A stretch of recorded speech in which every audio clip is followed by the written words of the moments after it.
Because you know, we always think black folks are not on time. We actually are on time. Everything moving right on time, so don't think we're not. We get a little antsy. We've been here forever. You know, it's all right. You've been locked down forever. You'll be all right. Ain't that right? Yes, sir. 15, 25 years of the same dead-end job, locked down. At least you locked down here for the right reasons. If Divine was up here, we'd close all the doors. You couldn't get out. Black power? But right now, we're down to the real message is about to come out. And we're going to do this properly. First, before we go any further, I know everybody looking at the screen. And it's like a TV, so everybody forgot all about me. What we're going to do first, I want to bring up the brother that I met that kind of introduced you to the brother that we all want to hear today. And I met him at the Black Power Conference in Atlanta. How many of y'all either went down there or supported that from where you at? By show of hands.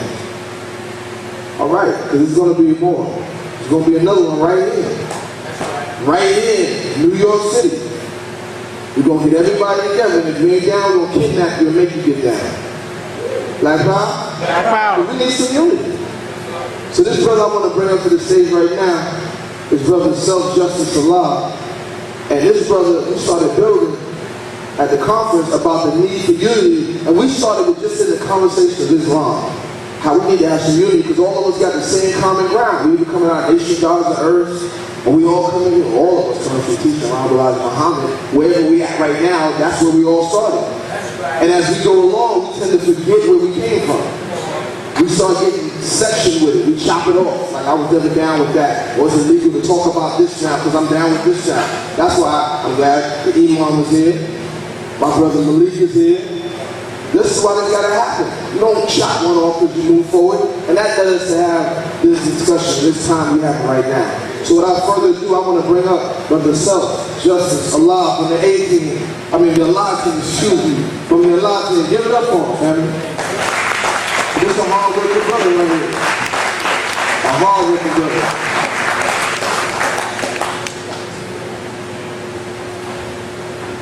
Peace. Assalamu alaikum to all the brothers and sisters in there. I'm going to make this real quick. Dr. Wesley Muhammad has come up. We're going to bring another brother to bring him on. But I just want to say real quick that we have started an institute called the TruthForGodInstitute.com. And that's a purely educational. If you want to know the truth for God in an academic format, go to that website and you will get as much detail about God that you need to know as far as academically being able to defend the teachings of the Honorable Elijah Muhammad as well as Master Prophet Muhammad. Now, this is a beautiful event that's been put on by our brother Chaka, so give him a quick round of applause. Those of you who are familiar with Dr. Wesley Muhammad, you might know him as True Islam. We know him as Dr. Wesley Muhammad as well as True Islam. Now, the reason why I'm up here is, I know we've been here for a long, long time, but we can wait for the truth of God. We can wait for this knowledge that He's about to give you. What I'm going to tell you right now is, He has prepared so well.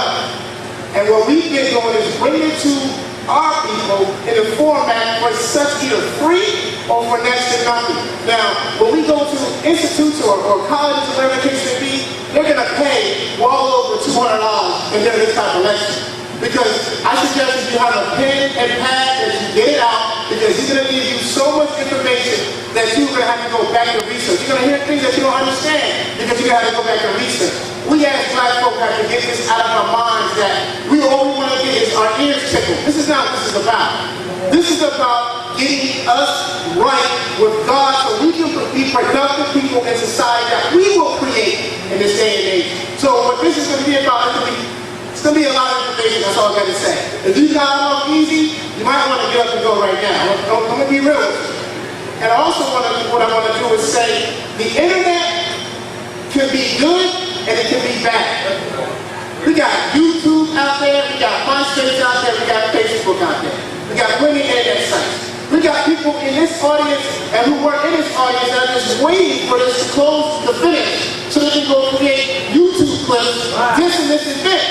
That's right. Because we've been programmed to not sit and listen and do the knowledge and go back and verify or not verify. We're so quick to just put it down. But what I'm saying to you now is you're going to get truth upon truth upon facts that you will have to pay $50,000 a year at your university to get. But Dr. Wesley Muhammad will give it to you tonight, raw as possible. So if you don't have a pen, go out in the hall and see if somebody has one. If you don't have a paper, go out in the hall and see if somebody has one. So I'm getting off this because I want to hit my brother. So shop it, brother, shop it. But there's some websites, www.theblackguy.com. You can find Dr. Wesley Muhammad's DVDs and books, either out in the hallway, and if you don't have money with you, go online at 18publishing.com and go pick it up. When he's here and what we're going to do, we're so accustomed to shadow boxing on stage to entertain our people while we feed them poison. Now it's like, no, that's not going to happen today. What we're going to do is, the lecture circuit that's here today is nothing. What we're going to do is show, so we can put ourselves as black folks in the realm of these white folks and show them that they ain't doing it right themselves. We're going to kick them out of their cipher, because now we have a soldier that has came up and can war with them in their own cipher. See, before they ignored us, because we say the black man's God, he looked at some papers and say, well, you can't prove this in the Quran, you can't prove this in these historical texts. Well, yes, you can. And Dr. Wesley Muhammad's going to do it. So we're going to show, see, when you do lectures, there is no interruptions. We don't move like that. Your law team don't move like that. If you can't sit and do the knowledge to what we're about to present to the people, male or female or child, you don't need to be in this room. Because we need your undivided attention to this, because he put in hours and hours and hours, up at 6 o'clock in the morning and going to bed at 3 o'clock in the morning to prepare for this lecture tonight.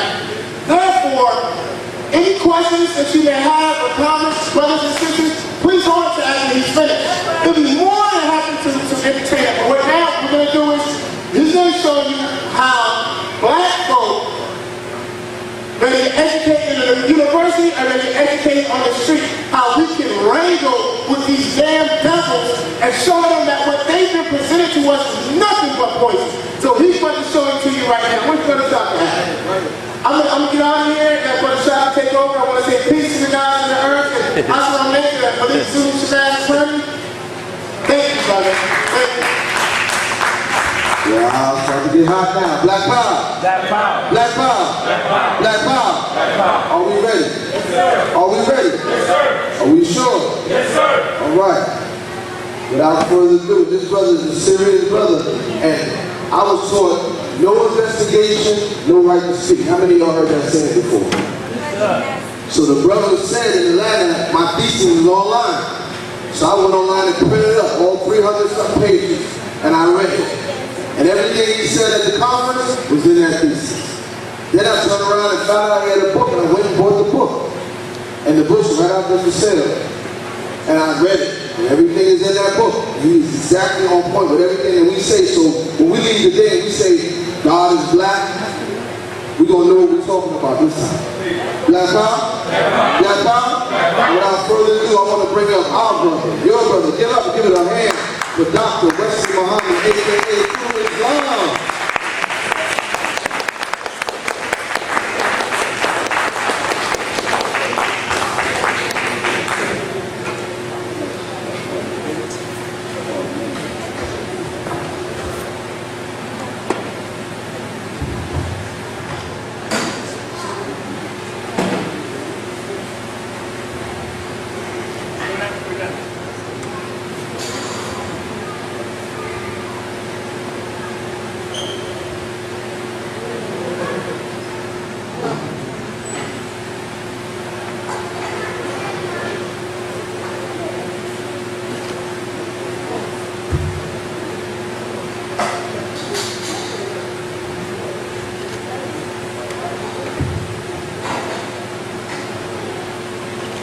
In the name of Allah, who came in the person of Master Muhammad, to whom all holy praise are forever due, I bear witness that there is no God but Allah. And I bear witness of the Honorable Elijah Muhammad is his living and exalted Christ. Further bear witness of the Honorable Brother Minister Louis Farrakhan is their name, God's divine mind in our midst. In their names I greet you, family. in the way we say it in the Nation of Islam. Not that I disrespect or devalue the other ways, but I want to get to my point. Assalamu alaikum. To brother attorney Malik Julius Shabazz, to the daughters and I love you, brother. I enjoy working with you in Atlanta, and I'm honored to be able to work with you again here in New York. Now, can you hear me? Can you hear me? Yes, sir.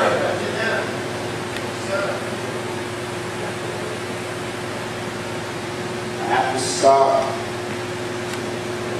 with an apology and with a non-apology. I apologize because I will be wrong. I make no apology because I must be strong. That's right. I don't want to be a party pooper.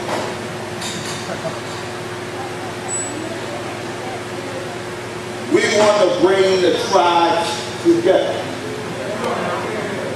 I want to help in that process of bringing the tribes together. I do not say the tribes can only come together on the basis of truth. We will have to haggle over truth, and we can and we should haggle over truth. We should be unified in the process. I do, however, say we must be unified on the basis of fact. If we are calling a unity meeting at 3 p.m. on Wednesday, but we disagree on whether today is Monday or Tuesday, we have to resolve that. That's But right. there will be no successful unity meeting. We got to get the fact right. Is today Monday or is it Tuesday? Will the meeting be in 2 days or will it be in 1 day? So if there will be a unity of the tribes, there must be an agreement on facts. Now, why would I be strong? Why must I be strong in a manner that I'm promised?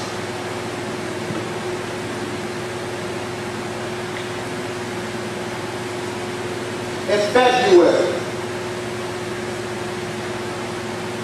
I challenged my brother Walter Williams to a debate on a point of his published work.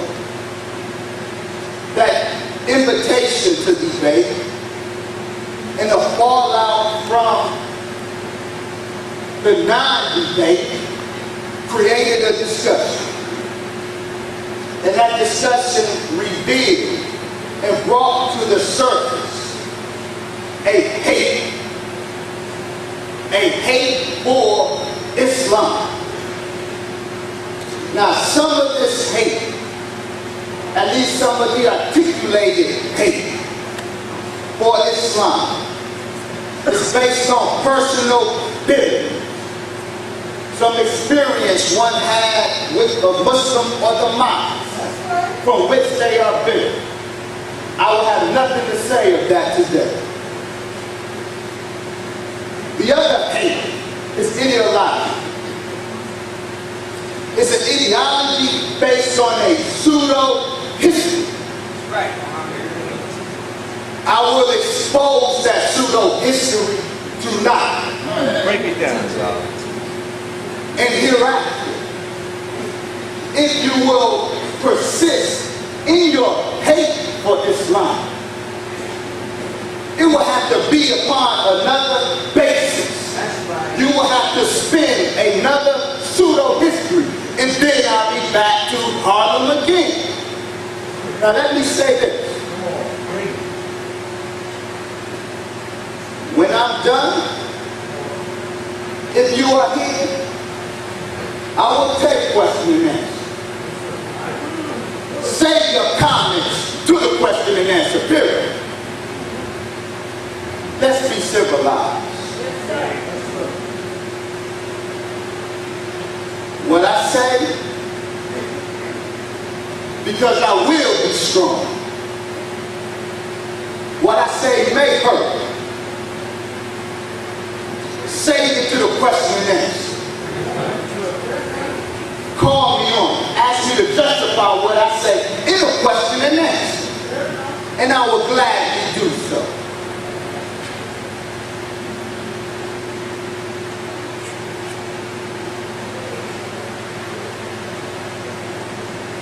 Mama Juicy Lady, our brother Mama Juicy Lady, writing in Dr. Ivan Van Sertima's must-have book, Golden Age of the Moor. He says, and I quote, in his article, Africans in the birth and expansion of Islam. Ironically, though the origins of Islam are rooted in the African tradition, and the growth of the Islamic empire brought forward by the genius and might of African Muslims. As the 20th century comes to a close, Islam is associated more with the Semitic white Arabs.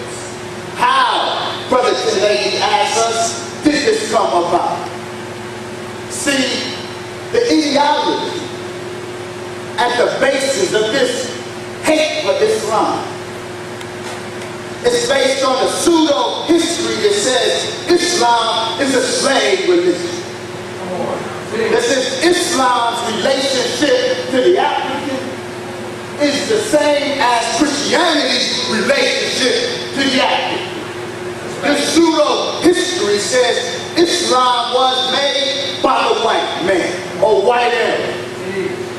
And we who say Allahu Akbar say so only because some white Arab had us as slaves and taught us about Allah. Brother T-Lady says, asks, how did the pseudo-history in short come about? My brother, Dr. Joseph B. Yakin, in his book, African Origins of the Major Western Religions, let me be clear, you don't understand my tone. I didn't come to Harlem to give a lecture. I came to give the debate that was canceled. That's right, bro. We didn't cancel. But the debate should have happened because, see, Brother Chairman, debates are good if done responsibly. If done irresponsibly, they are counterproductive. And the debate got irresponsible, so it was canceled. We didn't cancel it. I lament that it was canceled because the debate needs to happen.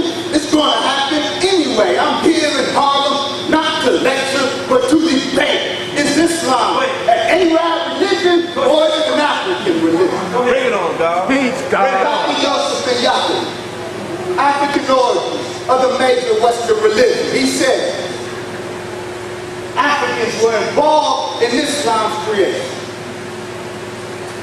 But the Muslim Arabs have been for some time recently teaching a sort of religious history in which the indigenous African finds themselves omitted from the historical role they played in Islam's order.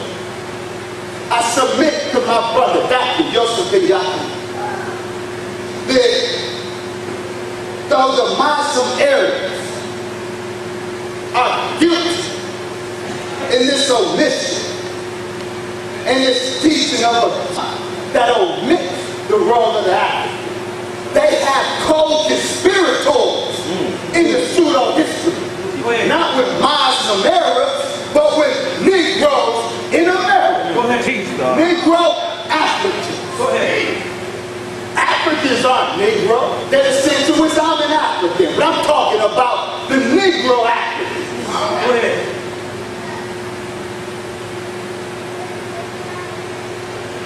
My brother, Dr. Ray Hay, in a lecture entitled The Arab Invasion, Islam and the Arab Invasion of Egypt, my brother says It's time for my Muslim brothers and sisters to come home. To come home back to their African consciousness.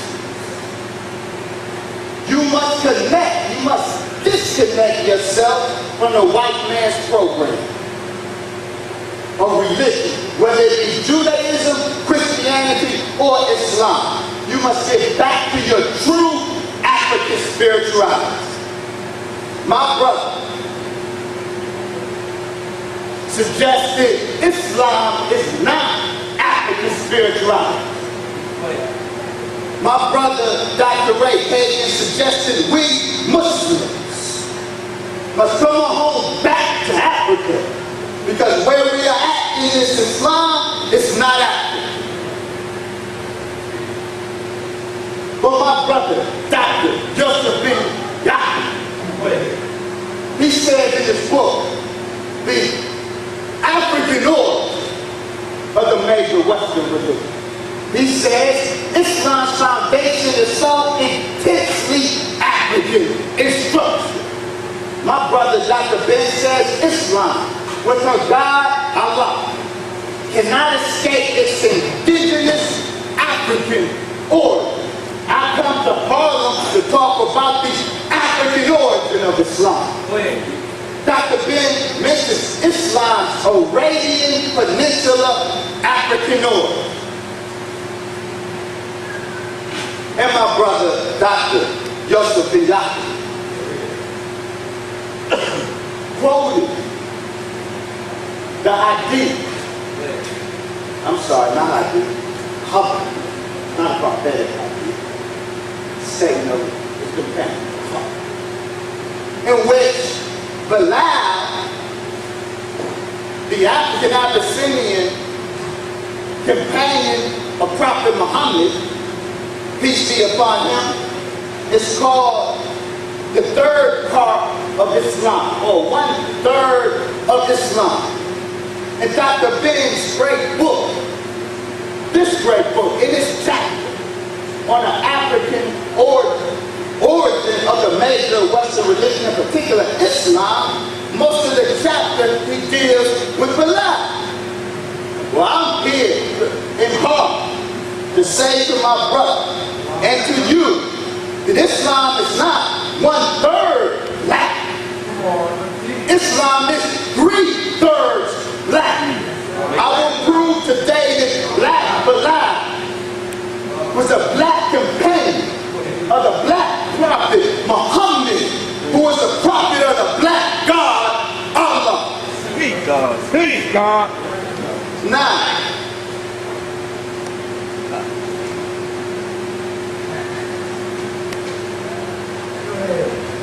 somehow he's leaving. Brother Malik is absolutely correct. These men, Dr. Chancellor Williams, Dr. Joseph bin Yahya, and Dr. John Henry Clark, these are our elders. Yes, sir. Whatever fault that might be legitimately found in whatever was said or written can never diminish the fact that they are intellectual, psychological liberators for our people. That's right. They put one of the most successful chiefs in the armor of white supremacy. They certainly contributed to its diminished role in the minds of black people. We could never devalue them, and we should never disrespect them. We can disagree with them,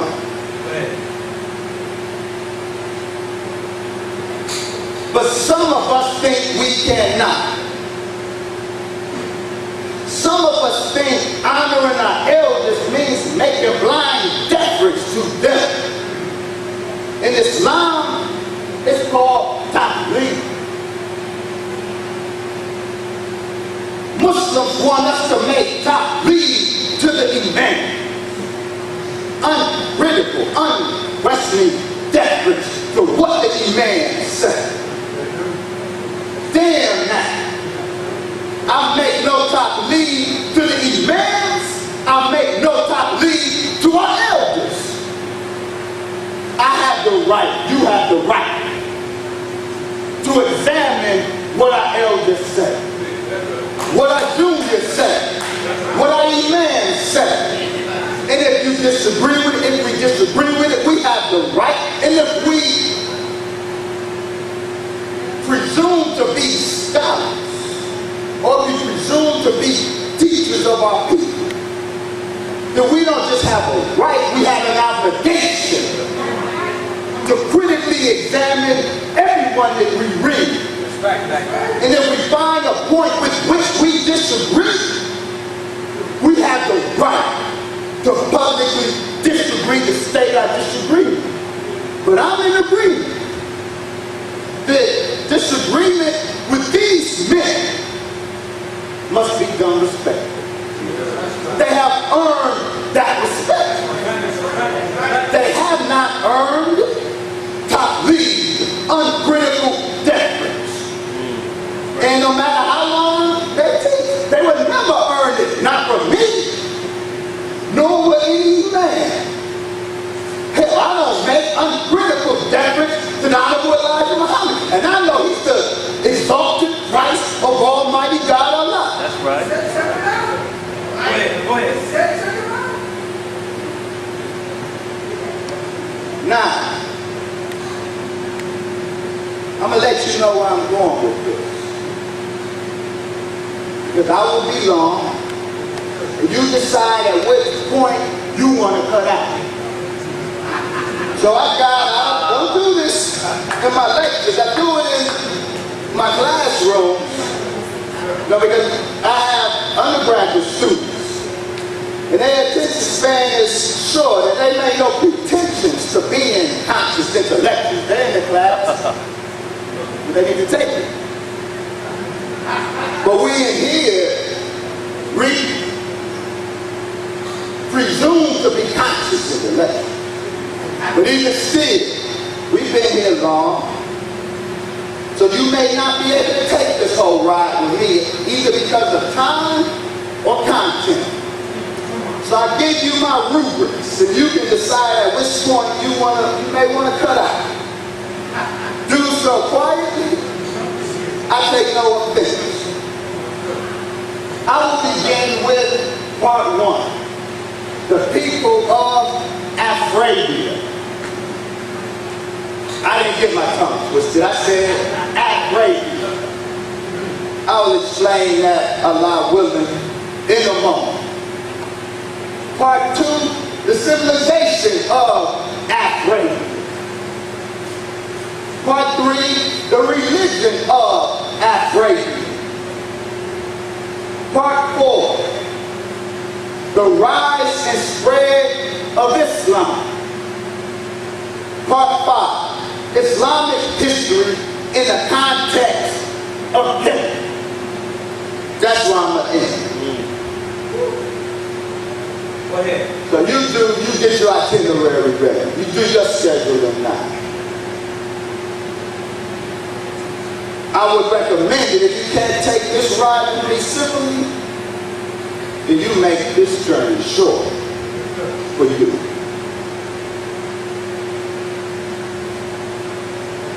Y'all okay? Yes, sir. Yeah, I'm angry.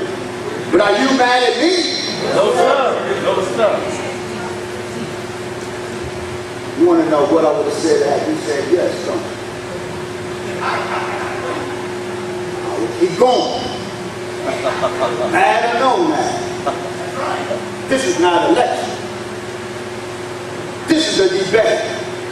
Some of the faces I know, some of them I don't. Those who I don't know if you're a friend or foe. Intellectually. I know everyone here is my family, but family families have problems. Families are dysfunctional. We are dysfunctional. And that means there's some family members, some cousins that we can't get with. We got a problem with. So I know everyone in here is family, but some of the faces may represent some who came to debate. As I came to debate, I thank you for coming. So let's get it on. Part one, the people of Arabia. What is Arabia?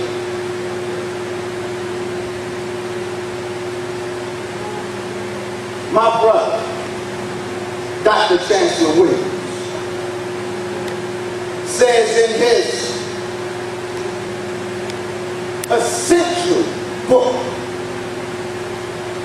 a book that is on the top of any responsible book list, among the top, not at the top, certainly among the top. My brother, Dr. Chancellor Williams, says blacks are in Arabia for precisely the same reasons blacks are in the United States, South America, the Caribbean islands, through capture and enslavement. I love my brother, Dr. Chancellor Williams. I love this book, The Destruction of Black Civilization. But my brother, my elder, Dr. Chancellor Williams, was wrong. My brother, excuse me. Everybody don't use doctors around. Teach on. Go ahead.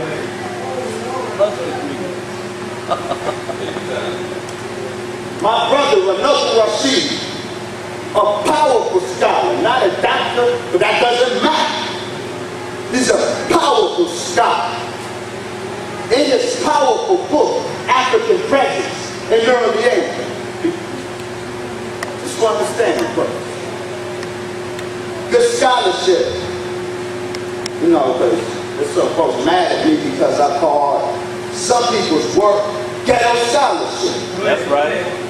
I make no apologies for that, nor am I backpedaling on that. I said what I meant, I mean what I said, but I don't mean what many of you say when you try to quote me.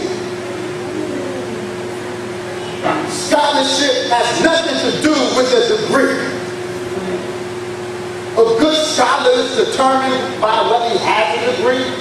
A poor scholar is determined by whether he doesn't have a degree. Some of my critics say, well, that's an attack on the hood. How's an attack on the hood? Well, why doesn't he use that with regard to poor white scholarship? What I call poor white scholarship, ghetto scholarship? No. Why? I'll probably call it trailer park scholarship. That's right. I'm speaking to my community.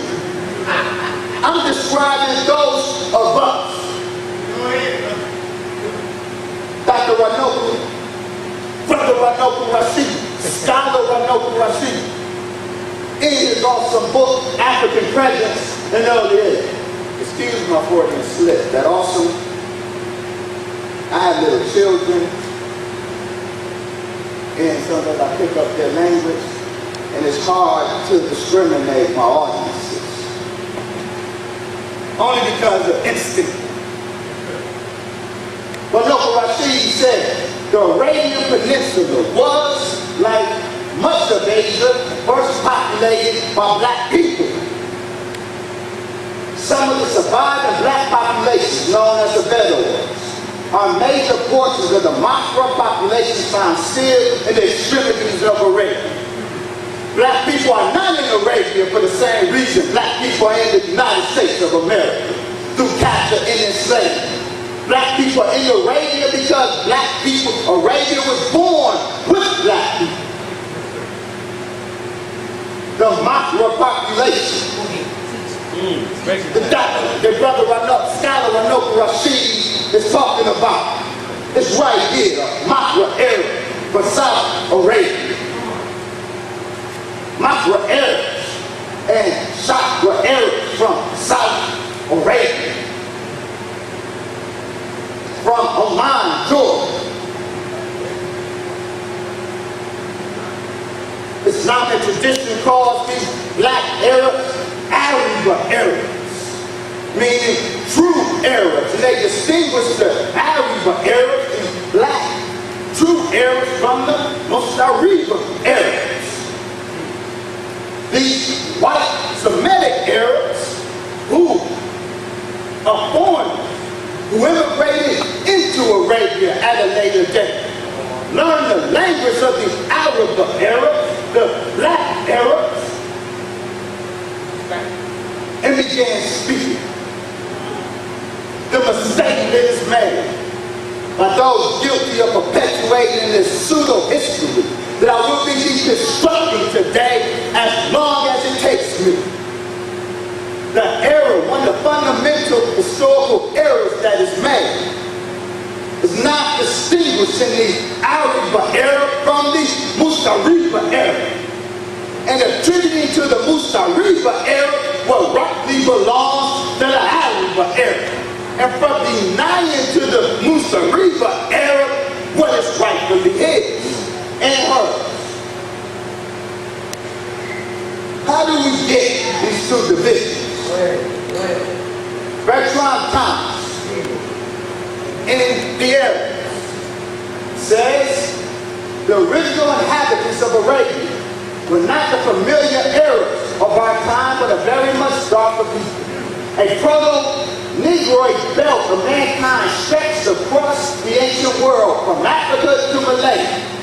This belt gave rise to the Hamitic peoples of Africa, to the Dravidian peoples of India, and to an intermediate dark people inhabiting the Arabian Peninsula. In the course of time, two big migrations of fair-skinned peoples came from the north to break through and transform the dark belt of man beyond India and to drive a wedge between India and Africa.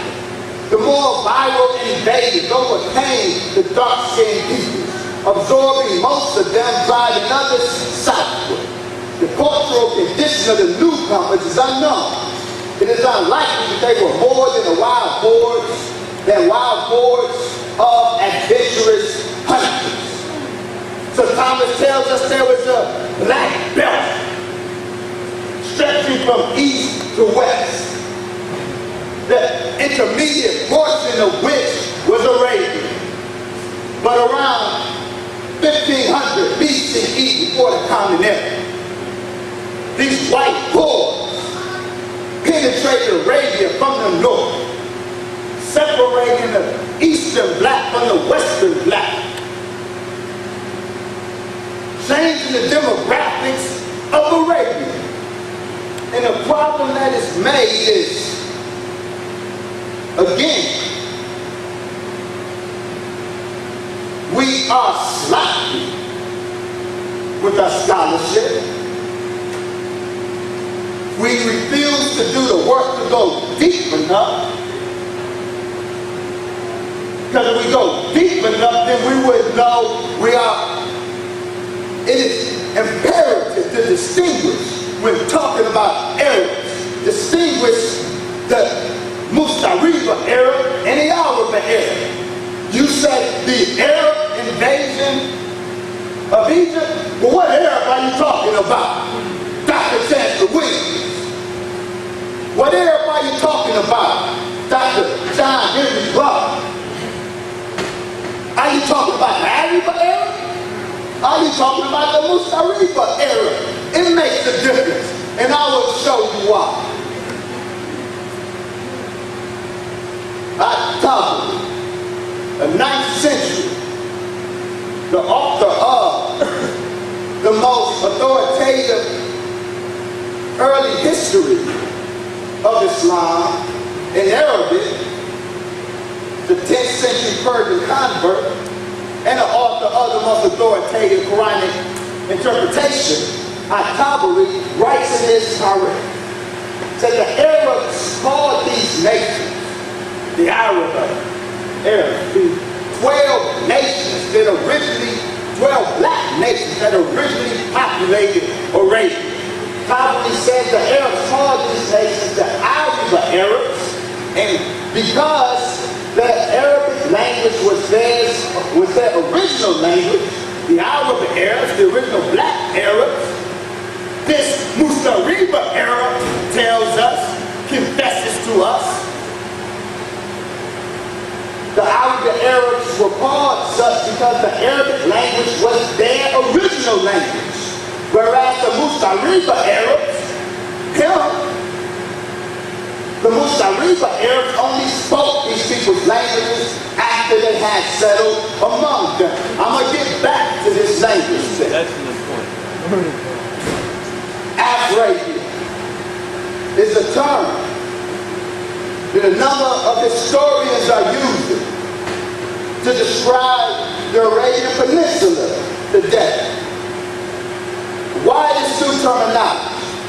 Arabia. It's real simple.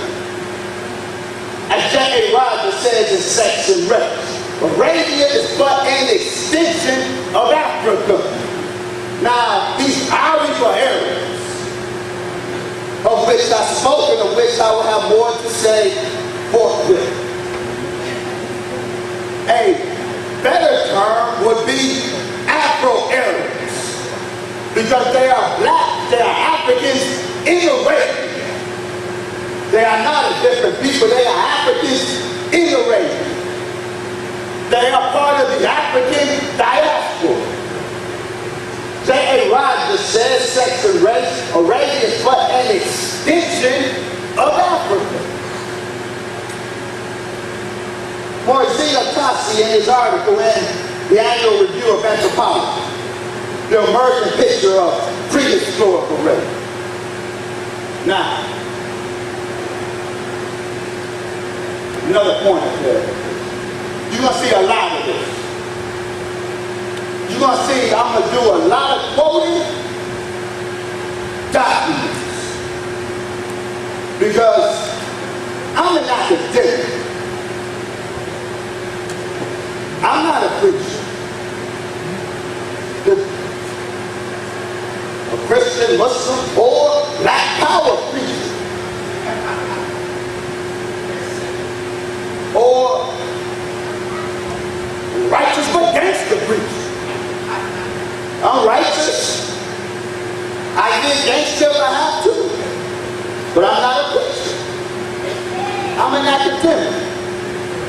The tools of my trade are not rhetoric and wit. The tools of my trade is documentation. So I come to Harlem to present the documentation, to disrupt the pseudo-history at the root of this ideological hate of Islam. So if this is tedious to you, you may excuse yourself, because I promise you there's no end in sight for this. The Arabian Peninsula is the geological extension of Africa. Physically, the peninsula is a part of Africa. Physically, the peninsula is a part of Africa. Landscaped by the same geological and climate processes as the Eastern Sahara and the Ethiopian highlands. In general, Arabia today is a continuation of the African system across the Red Sea. Encyclopedia Britannica says, explains Western Arabia formed part of the African landmass before a rift occurred in the earth's crust, as a result of which the Red Sea was formed, and Africa and the Arabian Peninsula finally became separated some 5 to 6 million years ago. But before the Red Sea split, it separated the Arabian plate from the African shield 5 million years ago. Africans were already in Arabia.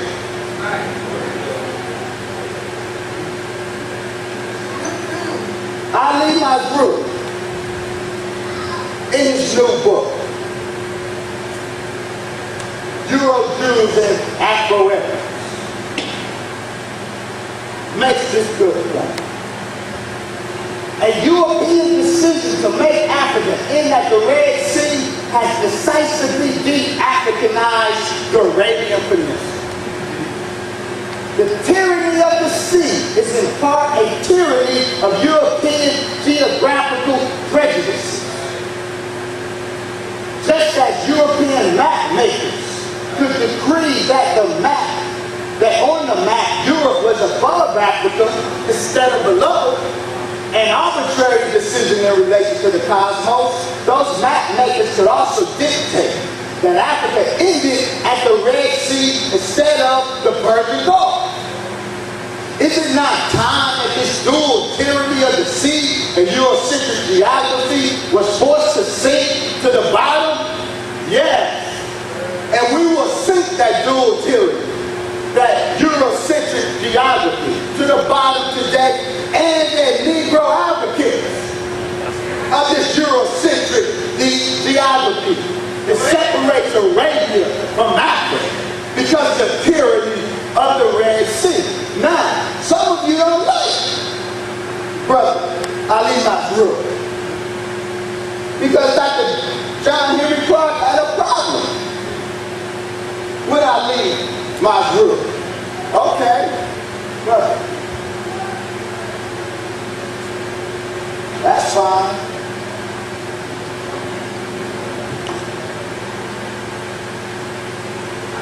Brother, welcome up here.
Ali Masrur said it was a European decision to make Africa end at the Red Sea and decisively de-Africanize the Arabian Peninsula. And if you don't want to get it from Ali Masrur, maybe you will accept it from Dr. Khalid Abdul Muhammad.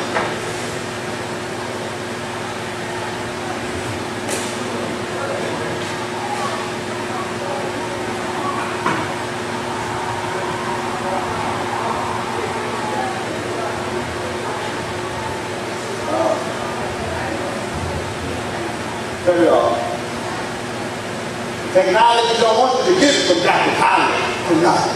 So you get it from Dr. Wesley Muhammad tonight.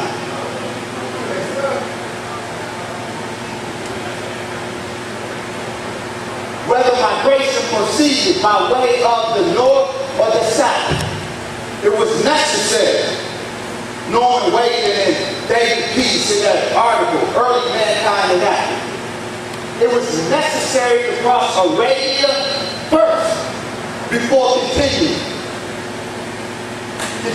further. For that reason, the oldest cities in the world, next to those in Africa, should be found in Arabia, which occupied a pivotal position astride the path of early intercontinental migration and lower Pleistocene times. Arabia is humankind's doorway to the world. What are they talking about here? In the early out of Africa dispersal migrations, like began in East Africa and then migrated out of Africa. The first land that was crossed out of Africa was Arabia. Arabia was our first home away from home. The geomorphic evidence indicates that the geology of Arabia, the flora and the fauna, during Pleistocene times was just as that in Africa. The early African migrants migrated first to Arabia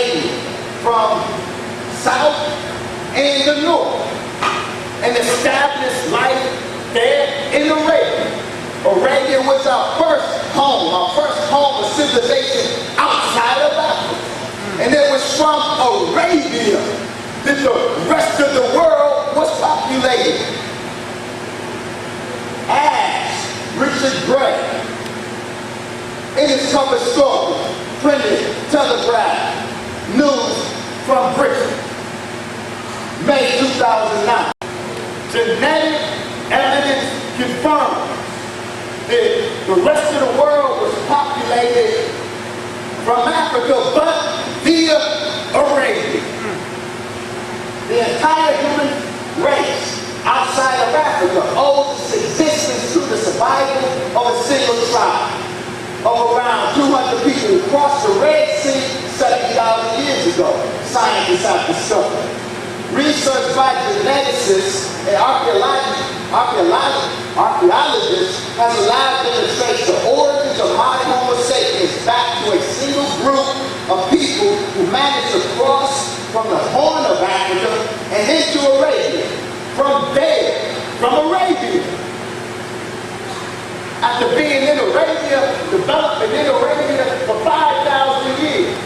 From there, in Arabia, they went on to colonize the rest of the world. From Arabia, the rest of the world was populated north, east, and back west into Africa. I'm going to talk about that momentarily. So these Africans who migrated to Arabia and made Arabia our first home out of Africa.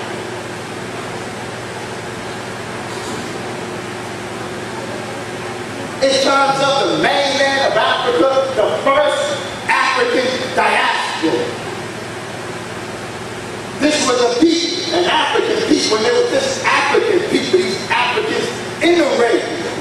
This Dana Reynolds, now sister, Dana Madiche from Columbia University, tells us in her article, The African Heritage and National History of the Moor, printed in Dr. Ivan and Servan's book, Golden Age of the Moor.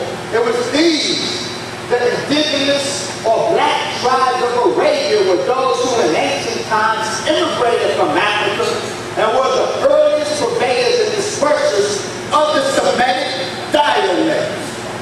Stop that lie that Semitic languages are the white man's language. Stop rendering unto Caesar what ain't his. The Semitic languages are African language. I'm going to get to Arabic in particular in a moment. Actually, right now. Yes, sir. Gregor Mendenhall. Right now, one of the leading scholars of the ancient Near East history, and ancient Near Eastern language. He informs us that Arabic could not be a gift of the Prophet Muhammad, as many Islamic clerics claim. You know the claim, the Muslim dogmatic claim that the Quran revealed through Prophet Muhammad was the origin of classical Arabic. That Muslim dogma is just that, it's God. Mendenhall tells us Arabic could not be a gift of the Prophet Muhammad, as many Islamic theorists claim, since its origins are in the early Bronze Age, over 3,000 years before Muhammad. He identifies the earliest original speakers, but the earliest inscriptionally identifiable social group who were speakers of Arabic as the Midianites from the 13th century. Who are the Midianites? They were Kushites. David Goldberg, in his sociological study on race, slavery, and Judaism, Christianity, and Islam. Because Kush is an ancient name of Midian. This first identifiable social group of classical Arabic speakers were Kushites, were Africans in Arabia, not no Mustariba Arabs, not no white Arabs or Europeanoids as my brother Dr. Phil Valentine claimed.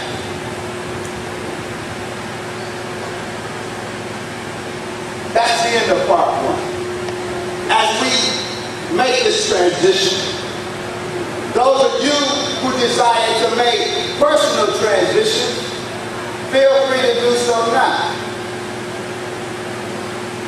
Part two, the civilization of Afrabia. Afrabia is simply a convenient term to identify Arabia in its original context as Northeast Africa. The civilization of Afrabia. Why is this important? One reason, there is a lack of appreciation of Islam in the history of Africa. It's because there's a lack of appreciation of the role of Arabia in our global history. And until we acquire an appropriate appreciation of Arabia, we can never have an appropriate appreciation for Islam. So I'm spending this time trying to impart to you an appreciation for Arabia, so you recognize that certain things that came out of Arabia were part of the glories of African history. And you will recognize how silly it is to pick one part of the African diaspora against another part. No one will pick the Maroons over in Haiti against Africa, because Haiti isn't on Africa, the African mainland. The Maroons are part of the history of the African diaspora. We all appreciate that. We all appreciate the African diaspora, but you need to appreciate Arabia in the history, the global history of the African diaspora. John D. Ball, a 19th century antiquarian and member of the American Oriental Society, in his much underappreciated work, one of those 19th century European antiquarian texts that a lot of our black scholars draw from, and rightfully so. Our church would, Gerald Mason, Godfrey Higgins. These are 19th century European scholars. Their books are of value, but their books are not to be made the basis of 21st century scholarship. They can be utilized, but they cannot be the exclusive source of theories, because they're 19th century. In many cases, they're dated. But in some cases, their 19th century theories are validated by 21st century data. And this is one such case. And I guess it's not ironic that this is one of that catalog of 19th century European scholars whose work gets minimal play among our black scholars who rely on that 19th century catalog of European scholarship. And maybe you understand why this particular text is undervalued, when in fact it is this text whose theories would otherwise be dated, except that they are now validated by 21st century data. Right. John Baldwin in Prehistoric Nation says Arabia. Or as we now say, Arabia. And very remote antiquity was the seat of a brilliant civilization which extended itself throughout southwestern Asia and spread its influence from the extreme east to the extreme west of the known world. The wonderful people of ancient Arabia, the revered and mysterious Ethiopians of ancient tradition, seem to have filled the world as they knew it with their commercial activity, their maritime enterprise, their colonies, and the light of their civilized life. Their traces are still found everywhere. The original country of the Kushite race, the original home where this culture had birth, and from which the Kushite colonies and influence went forth in every direction to spread civilization and create such nations as Egypt and Chaldea. To create such nations as Egypt and Chaldea was the whole Arabian Peninsula. We consider Egypt and Chaldea very old, but the cultural and political organization of the Arabian Kushites were much older. But I know if this was Gerald Mason or Albert Churchward saying that the original people were the Twa people or the so-called Pygmy people of sub-Saharan Africa, despite the fact that the archaeological and genetic evidence doesn't support it. But we will have no problem quoting it. And as it's quoted to us, we will hear it and we will breeze on by. But I know this is jarring to some of you. And you don't accept this white man because this white man has the nerve to say ancient Kushite Arabia was called evil or prior to Egypt and Kemet. Well, maybe you respect more than Sheila Dungy Houston, our sister, in her book, Wonderful Ethiopians of the Ancient Kushite Empire. To the Kushite race belong the oldest and purest Arabian blood. They were the original Arabians and the creators of ancient civilization. Evidences of which may be seen in the stupendous ruins in every part of the country. At the time that Ethiopians began to show power as monarchs of Egypt, at the time Ethiopians began to show power as monarchs of Egypt about 3000 to 3500 BC. The western part of Arabia was already divided into two powerful kingdoms. In those days, the princes of Arabia belonged wholly to the descendants of Kushites, who ruled Yemen for thousands of years.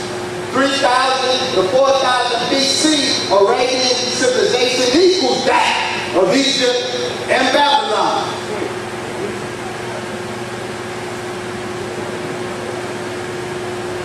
Let's get this straight.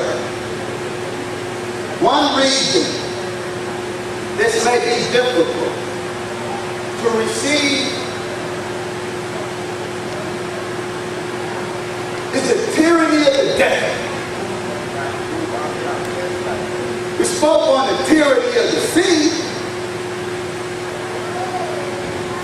I suspect now comes into play the tyranny of the desert. By which I mean, you assume, when you think of Arabia, you think of desert. And indeed, Arabia has the greatest desert extent on earth. The sea of sand, the Rubaiyat, the empty court. And you may rightly ask yourself, Brother Wesley, how can that sea of desert produce civilization? Well, the sea of desert can't produce civilization. But what you need to understand is that sea of desert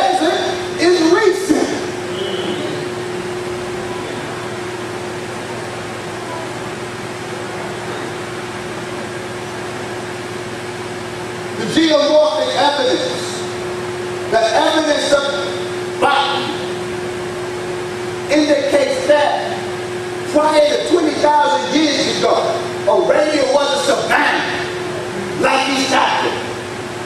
It didn't have great rainfall. It was their term lush. 20,000 years ago, hyper-aridity began to set in on the Arabian Peninsula. By 6,000 years, desiccation of desertification set in. The desert started forming in Arabia. As the desert started forming, the peoples of Arabia migrated. But before the desert set in, there was Kushite civilization. Now, the Honorable Elijah Muhammad said that we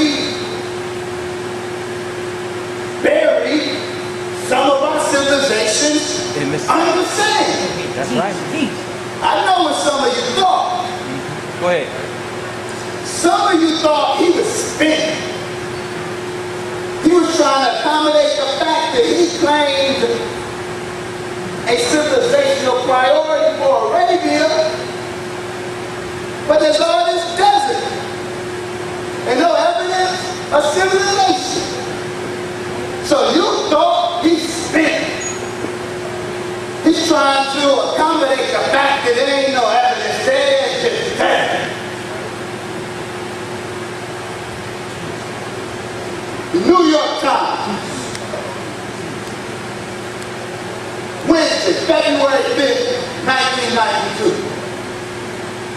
John Noble Wilson, in a cover story on a trail from the sky, roads point to a lost city.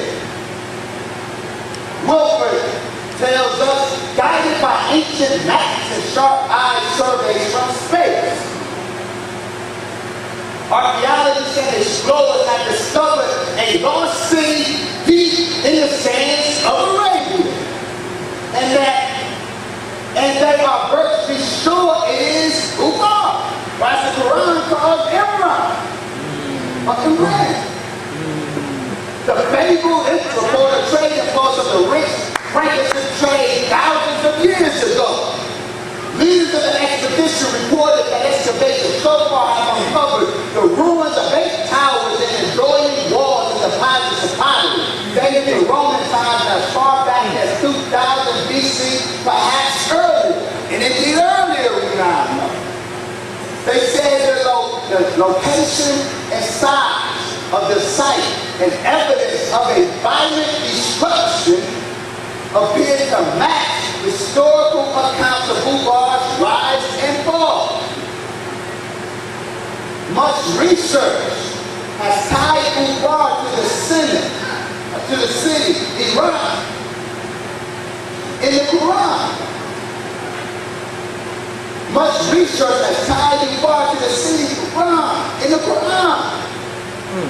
What is Iran and what is Ubar? The Quran speaks about a city built by Allah, one of the original black tribes of Arabia. The Quran calls it Iran because it's the city of pillars. The Quran implies that this city was an attempt to imitate, or at least Quranic, later Islamic tradition, commentary on the Quran, said that this city was an attempt by these allies, these Arabian Kushites, to imitate paradise in Arabia. The Quran, Allah says in the Quran that it was destroyed in a catastrophe. Later Muslim tradition and Greek tradition developed the story of Ubar or Iran. They said that the city became wicked, the city, this black tribe, and the city became wicked, and it was buried in the sand. This is the tradition. Now, it was dismissed, the Quran was dismissed as myth. The stories of Ubar were dismissed as fable until Iran, the city of pillars, was found. NASA's Jet Propulsion Laboratories found it. Through their remote sensory satellites, they discovered the ruins of Ubar buried in the sands of Ruba Island, the empty quarter, the sea of sand in Arabia. And the remains indicate a city going back 3000 BC. And it is a city, after God knows city, that had pillars. The city of pillars is important. Don't forget that. But they also discovered the means of its disappearance. Around 3 to 500 CE, or what you call AD, apparently Ubar disappeared. And the fables say it was destroyed by catastrophe that resulted in it being buried under the sand. NASA discovered the reason. The Ubar was built on a granite shield that collapsed. And the city fell into a sinkhole. And this is the sinkhole destroying Ubar. Destroying the city. This is the slack, the road to Ubar, finding that Atlantis of the sands, who documents the discovery of Ubar. He says, the legend of Ubar climaxed that the city sank into the sands. It certainly did. Ubar wasn't burned and sacked, decimated by plague or rocked by deadly quake. It collapsed into an underground path. Of all sites in all the ancient world, Ubar came to a unique and peculiar end.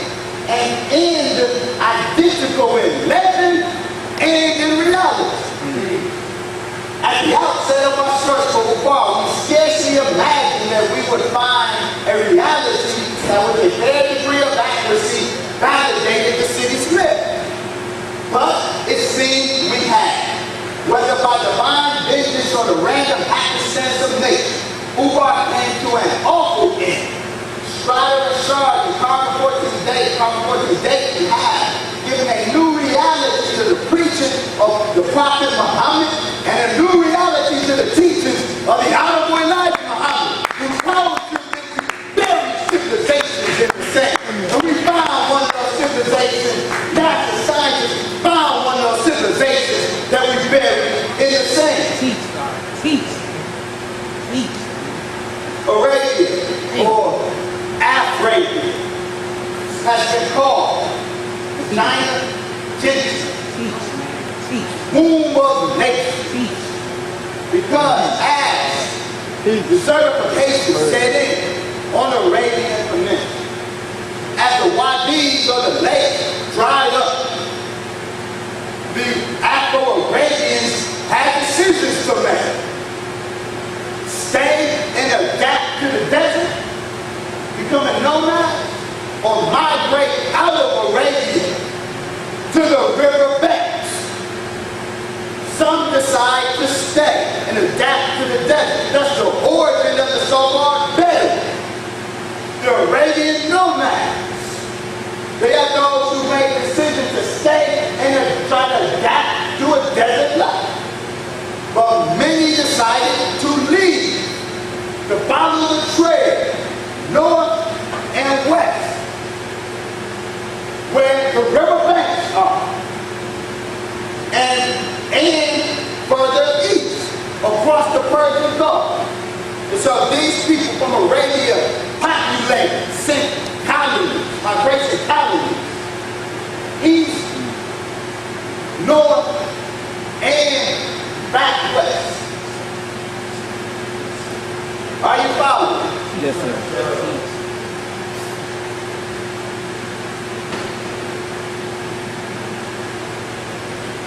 If we will be responsible scholars or teachers of African global history,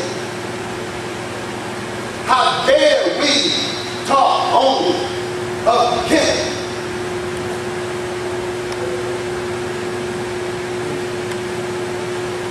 I'm sorry.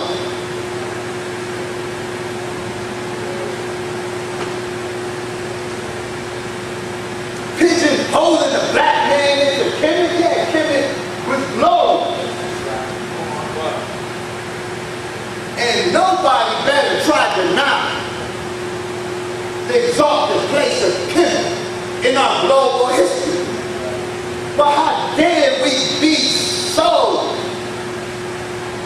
intellectually immature to pigeonhole the black man's global history to one region? You cannot be a responsible teacher of African global history today and not talk, when you talk about Kemet, you better talk about Dillman. Why must you talk about Dillman? Because she got the dough, Dr. She got the dough, Brother Ranoko Rashidi, Wayne Chandler, James Brunson, our black scholars make it clear that Sumer is an important part of our African global history, but Sumer originated from Dillman. The Sumerians originated from Dillman. And where was Dillman? Dillman was East Africa, East Arabia. The civilization of Dillman, East Arabia, was predated Sumer and originated Sumer. As Sumologist George Barton from University of Kent, in his article, Whence Came the Sumerians? From the Journal of American Oriental Society, wrote the origin of civilization in Africa and Mesopotamia. I'm sorry. They originate, whence came the Sumerians? It says they originated in Oman and Eastern Arabia. I tell you where the name Dillman comes. Dillman is what the Sumerians called Oman or Eastern Arabia. They identified Dillman as the land from which they came and from which their gods originated. Barton says, certainly as early as 3500 BC and perhaps as early as 4000 BC, the Sumerians, pushing up the Persian Gulf from the south, made their way into southern Babylon. The memory of their coming is reflected in the myth of Ormus. The fishmen recounted to us Barbarossa, who taught men how to construct houses. These Sumerians coming from the Persian Gulf in Oman, the east coast of Arabia, pushed up north and taught people there how to construct houses, till the earth, compile laws, and all other useful knowledge. It is clear that the Sumerians, those black Arabians, those Africans on the east coast of Arabia, 3500 BC. It is clear that they were highly civilized when they entered Babylon. They knew the arts of agriculture by 3500 BC. They could make beautiful objects of gold and silver, surpassing in craftsmanship and beauty anything found in Egypt until centuries later. They could write. They had invented the principle of the real ark and dome. And they had invented the use of the wheel and the chariot. Now that was in 1929 art. We are going to be responsible. We are not going to quote old, possibly outdated sources and leave it at that. A responsible scholar knows better. When there is current information, and so I direct you to D.P. Potts, The Radiant Gulf in Antiquity, published by Oxford in 1990. I direct you to Michael Wright's The Archaeology of the Radiant Gulf, published by Rootbid in 1994. And you will see the Dilmun, which the Sumerians claim to have originated in, which the Sumerians said this civilization came from, was East Arabia. The black Kushites from Arabia. If you're going to talk about global African civilization, don't forget to mention Dilmun and Africans in Arabia.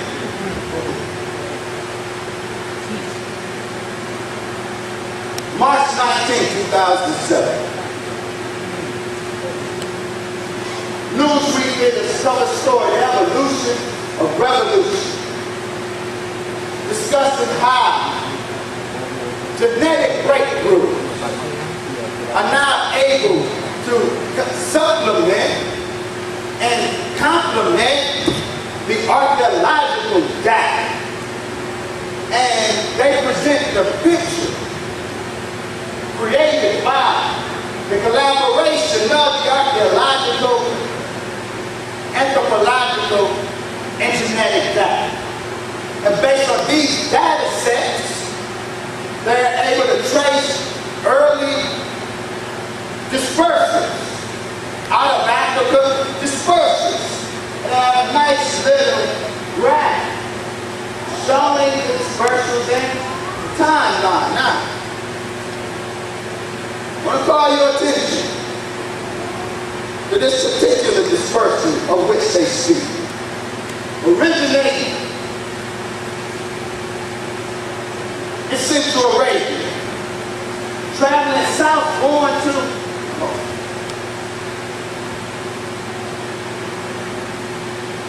traveling north, going up to the Tigris and Euphrates, Mesopotamia.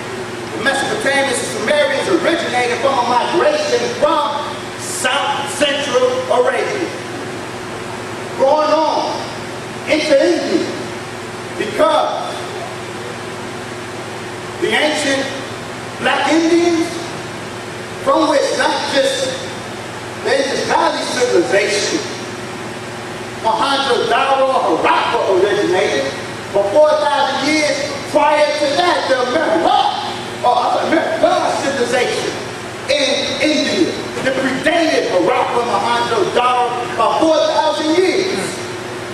This is a civilizational complex that ultimately originated from a migration of civilized folk from Africa.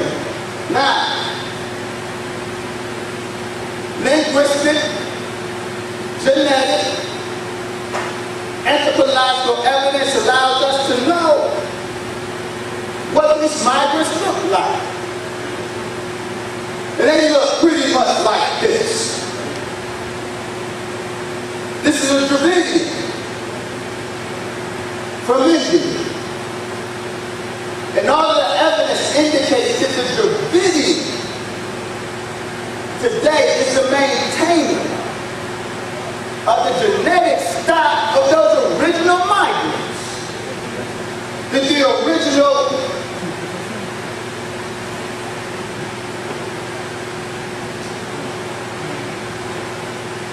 these original migrants from Central Arabia, that the original Sumerians look like the current Dravidians. These were Africans, civilized Africans in Arabia that peopled the world with civilization. Now, speaking of India, the Indic literature, the Sanskrit literature, describes the home of these original Kushite migrants as Kusha. Now,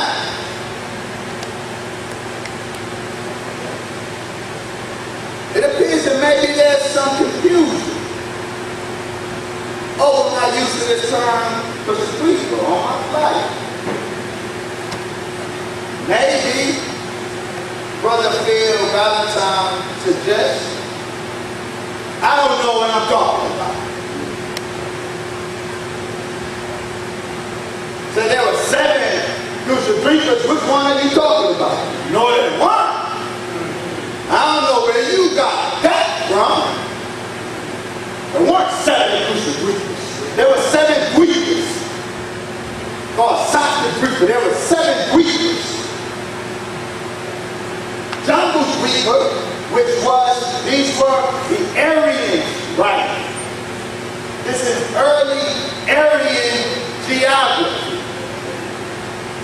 And they placed the center of the cosmos, the center of the earth, as their homeland. And they described the surrounding areas. They divided the world as they knew it into 7 continents, so peninsulas, called Dwipas. They placed their own in the center, and they called it Jamba Dwipa. They talked about Anga Dwipa, which is northeastern Asia. They spoke about Yama Dwipa, which is the ancient Chinese empire. They spoke about Yamanda Dwipa, which is southeastern Asian islands. They talk about Saxon Dwipa, which was Africa. They talk about Parash Dwipa, which is Europe, and they talk about Kusha Dwipa, which is Arabia, the Arabian Peninsula. Now this is the oldest Sanskrit geography, found in one of the earlier Puranas, sacred Hindu texts. The Vayu Purana, the listing 7 Dwipas. A later Purana, later Indic text, expands the cosmos. And on top of the 7 Dwipas, the 7 world continents, as the Sanskrit writers were aware, they learned of other areas on the globe. And so they added 6 sub-Dwipas in addition to these 7 major Dwipas. And one of the 6 sub-Dwipas or peninsulas was also called Kusha Dwipa, but it was called Kusha Dwipa exterior, which they differentiated from the original Kusha Dwipa, Arabia, which they called Kusha Dwipa interior. Kusha Dwipa exterior, the second sub-Dwipa, was identified with the Kush of Ethiopia in Africa. Why was the one in Africa, why was Kusha Dwipa in Africa called exterior, and the Kusha Dwipa Arabia called interior? Dr. Francis Wilson, who wrote a 200-page article on Kusha Dwipa. Wilbert's work is important because the European who discovered the source of the Nile, now, I said the European who discovered it, for the Europeans. Obviously, we always knew where the source of the Nile was, but the Europeans didn't. The Europeans discovered the source of the Nile in Lake Victoria because of the work of Dr. Francis Wilson and his analyzation of the Sanskrit writings on Kusha Dwipa. And he wrote this 200-page article, and Asiatic research is on Kusha Dwipa, exterior and interior. He tells us Kusha Dwipa extends from the shore of the Mediterranean and the mouth of the Nile Delta to Sirhan on the borders of India. Kusha Dwipa without is Abyssinia. And the Brahmins account plausibly enough for its name by asserting that the descendants of Kusha, being obliged to leave their native country, from them called Kusha Dwipa within, migrated into Central Greece, Africa, and gave the new settlement the name of their ancestor, Kusha. So, because these original Kushites in Arabia had to leave Kusha Dwipa and migrated to Central Greece, Africa, and established a settlement there which they called Kusha Dwipa exterior, because they originated from Kusha Dwipa interior in Arabia. And so we have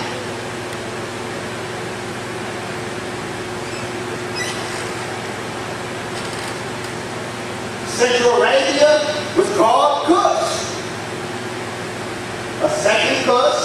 There we now know there is another Kush. The Midianites was called Kush. This is Kush. And we have the Kush in Africa.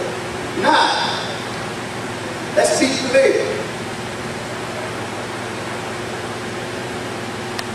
The genetic evidence indicates that there were out of Africa dispersals.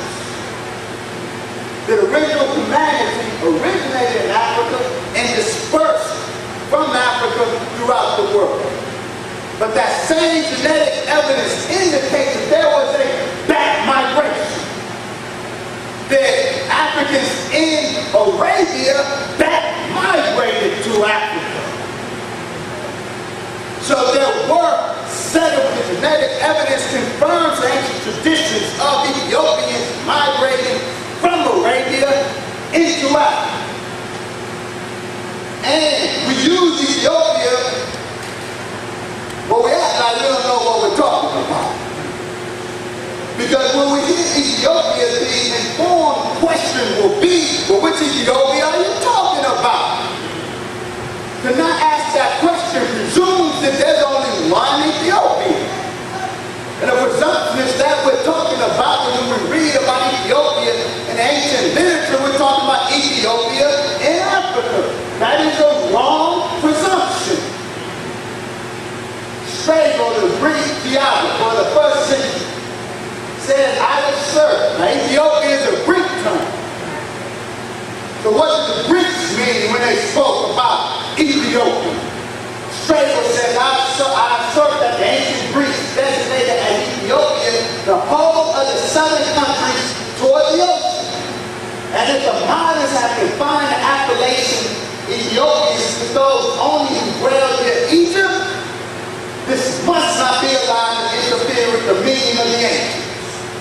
The Ethiopians were considered as occupying all of the south coast of both Asia and Africa, and as divided by the Red Sea into eastern and western, Asiatic and African. There was an African Ethiopia and an Asiatic Ethiopia. So when you talk about Ethiopia, the responsible question is, which Ethiopia are you talking about?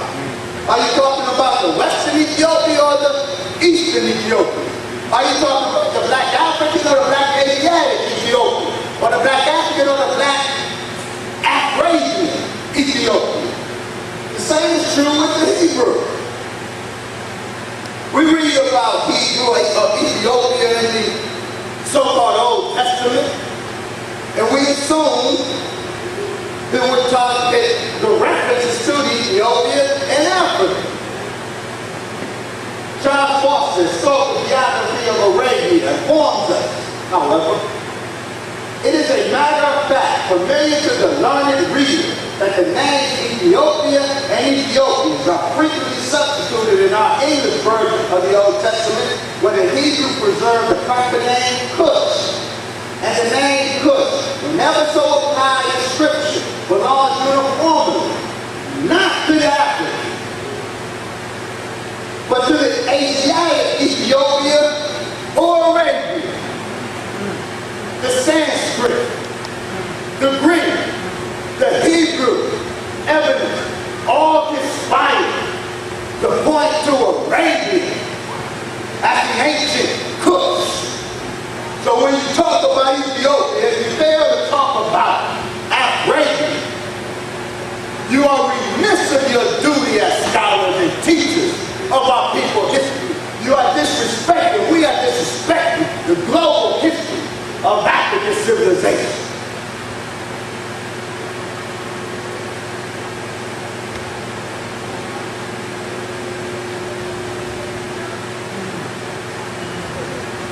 Are you okay? Add on, God.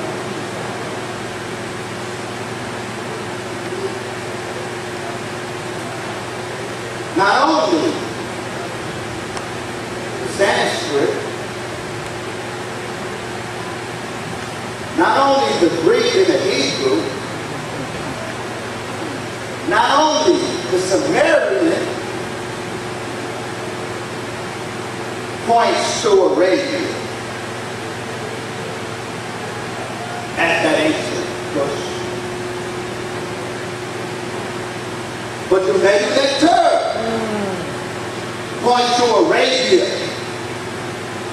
as the source of at least a very influential portion of the historic Egyptians, and points to Arabia as that sacred divine land, the land of God. I know, you say, well, Brother Wesley,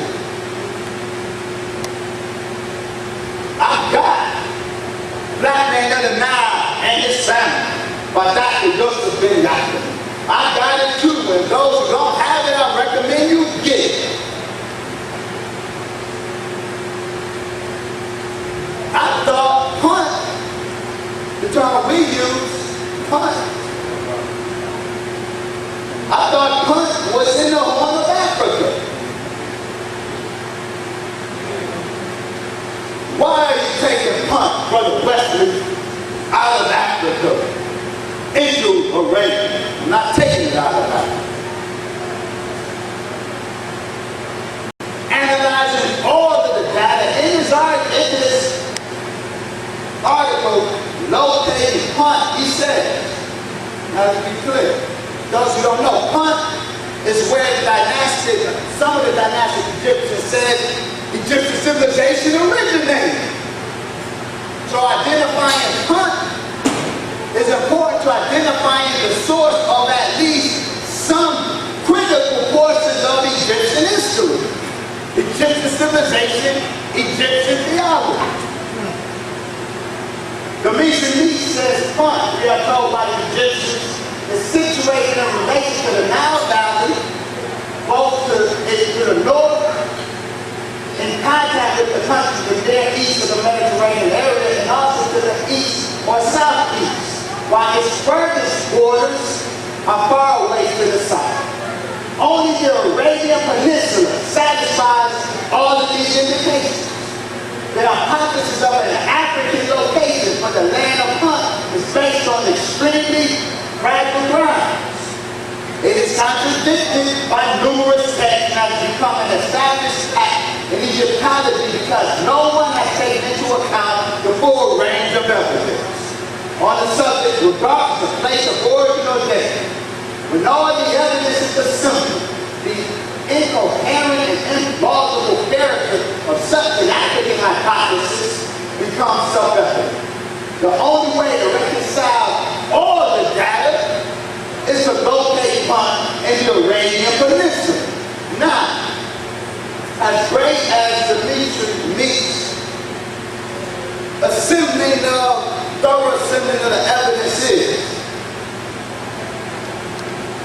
in his articulation, he has fallen victim to the tyranny of the sea. So when he says Africa, he has a very narrow view of that. And so he actually chops off part of Punt. As David Goldenberg tells us, follow me, are you okay? This may get a little difficult, so I'm going to slow down because you need to get it.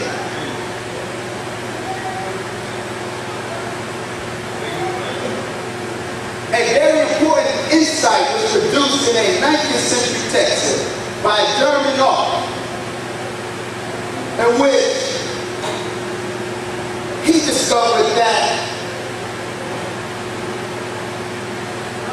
the descriptions of Punt indicated areas on both sides of the Red Sea. They're taking all of the data into consideration. You have to admit that the descriptions refer to areas on both sides of the Red Sea. So he recommended transcending the tyranny of the Red Sea. Don't let the Red Sea become a barrier. Why? Because as David Goldenberg tells us in the Curse of Hand, today we see the Red Sea separated into two distinct lands, Africa and Arabia. But in antiquity, it was not seen that way. Indeed, in the world of classical antiquity, from Herodotus to Strabo, the term Arabia included the area across the Red Sea, up until the Nile. It wasn't the Red Sea, but the Nile that constituted the boundary between Africa and Arabia. In other words, Arabia, according to the ancient scholars, didn't stop at the Red Sea, it stopped at the Nile Valley. So all that east of the Nile Valley in Africa was considered a part of Arabia.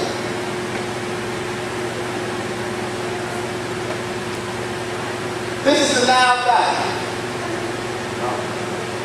This is the Nile Valley. Or this is Nile. Or Nile. This is the Red Sea. With the insight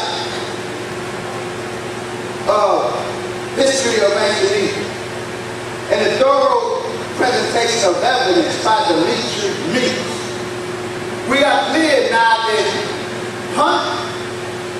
Tanet, the land of gods that the ancient Egyptians spoke about, it's not just in the Horn of Africa or around the Sudan. This is time. This is time and tail. It includes areas on both sides of the Red Sea. Both of it is in Arabia, that Kusha, Dwipa, the land of the ancient Kusha. And so, when the Egyptians and the Greeks say Egyptian civilization originated in Ethiopia, or when the Egyptians said some dynastic Egyptians placed their origin in Punt, most indications are regarding Central Punt, in Arabia, Kusha, Dwipa, Arabia, or Black Arabia. You cannot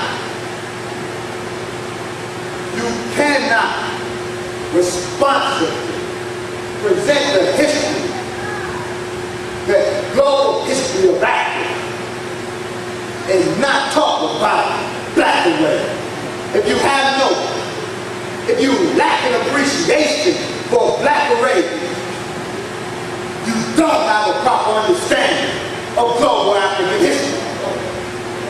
If you cannot discourse, or if you refuse to discourse on ancient Arabian civilization and deal on it, in pre-Ruba, before the empty courted vessel, then you are not representing fairly and accurately Arabian civilization or African civilization. And it's again because of the lack of appreciation of this portion of the African world, while we have a problem understanding Islam. So those who bang on Islam on a pretext that it's not African, you show your damn ignorance of Africa. You need to go back to school and learn more about Africa before you open your mouth.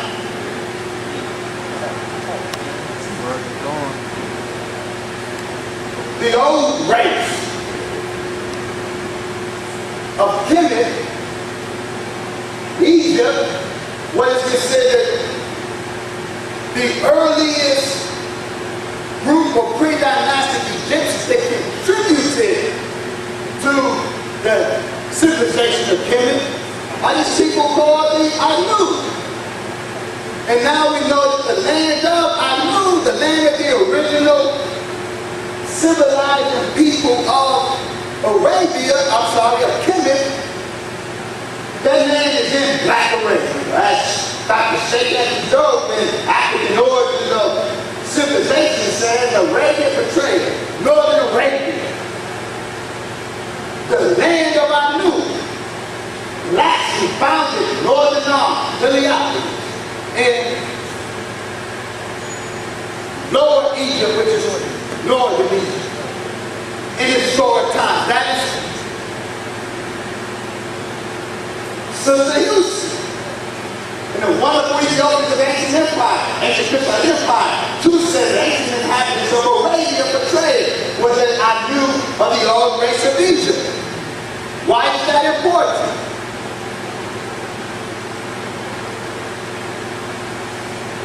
Before I get to why that is important, let me clarify.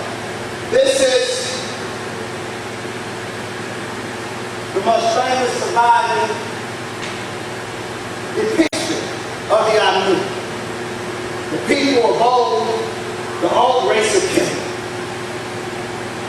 The most important, the earliest pre-dynastic race of Kemet. Now we know that our church work. The origin of evolution of mankind, and in the origin of an evolution of religion. Text said, the great Dr. Joseph been documenting, God is higher. And that is fine. I find value in them too. But our church was responsible for a critical error that hijacked or derailed Afrocentric understanding of this thing. The critical error he made was identifying these I knew. Our church was the 19th century antiquarian. His works are good, but they are dated. And his works are a classic example of the danger of not seeking to corroborate old sources with modern data. It's sufficing with quoting dated sources. Because the critical error that our church would make is repeated ad nauseum in some of these circles of African historical recitation is that the Anu were 12 people. For pygmies from so-called pygmies from sub-Saharan Africa. That is wrong. They were not. We know that now. The Anu people were the so-called Asiatics. Like this one for the Kusha of the 25th dynasty. They originated in the land of Anu, Arabia. These were Afrabians, Kusha-Dwipians, Asiatic Ethiopians. And why is that important?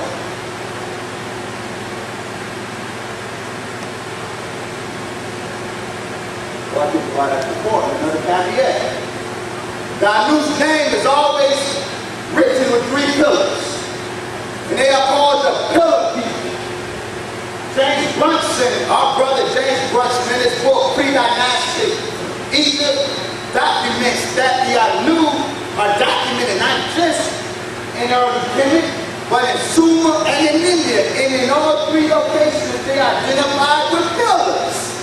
Their civilization is identified with pillars, which, since we know this pillar people originated in Arabia, we can't help but think of the city of pillars that has now been discovered in Arabia. Recent archaeological finds make it clear that Arabia is the land of pillars. We'll see some more Arabian pillars in a moment. The Anu were Afrabians, not sub-Saharan Twa. Now, why is that important?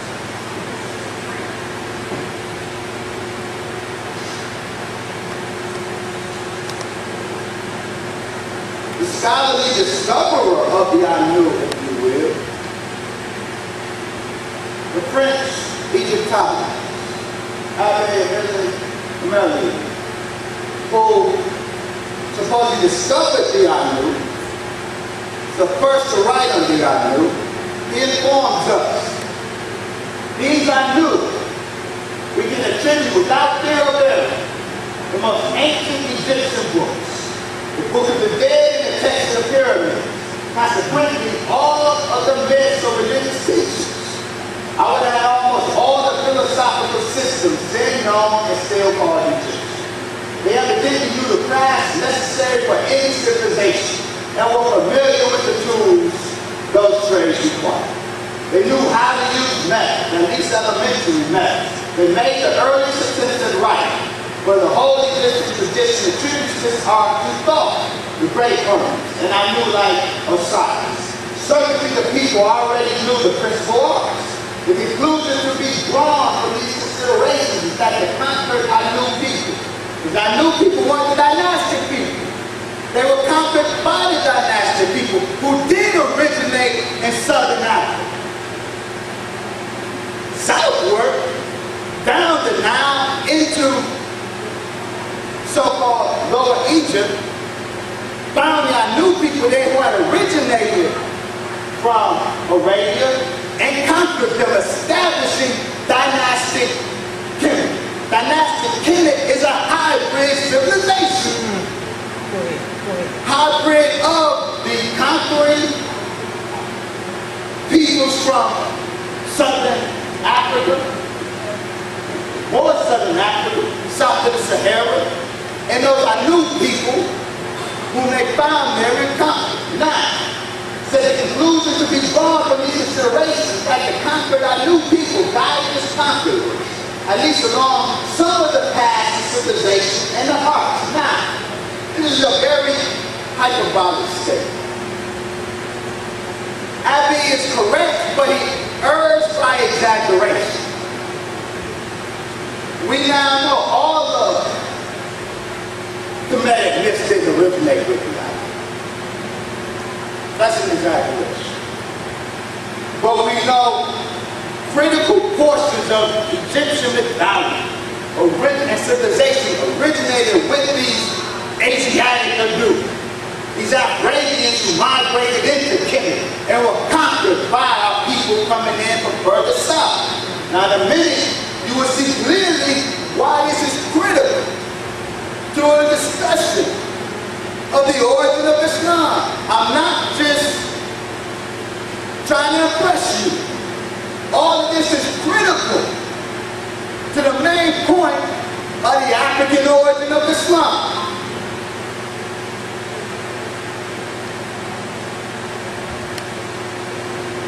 Before I go into the next section, let's take an intermission.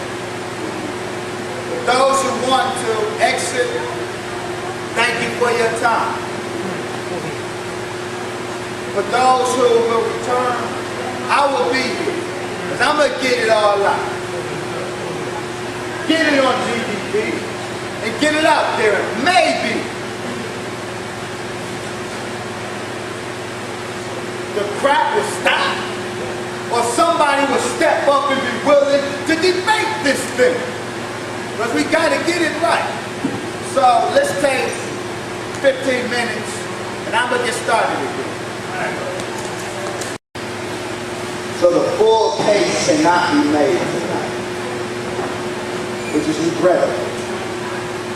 Because this is an issue. It can't be half done. The problem from my perspective is that the whole discourse is half done. And that's why there's so much confusion. We have half histories upon which we base our conclusion, and we claim to bang on this and bang on that on the basis of these half histories. So I had planned this presentation to walk you methodically through the African origin of Islam. So there would be no doubt. I've prepared this presentation to believe what I have to say. I've made the presentation for those of you inclined to disbelieve what I have come to say. So I laid it out. My intent was to walk you through stage by stage and attack each of your doubts that arise with each slide, with each claim. Have the next slide to nip it in the bud. So by the time we get to the end of it, there will be no doubt that Islam is an African religion. And for the vestiges of doubt that there may be, I was going to open it up for question and answer. The circumstances won't allow that, so I'm going to have to abbreviate the remaining portion of my presentation.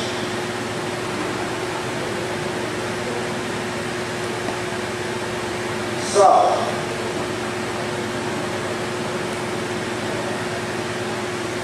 lacking this, and please take me to the rise and spread of Islam.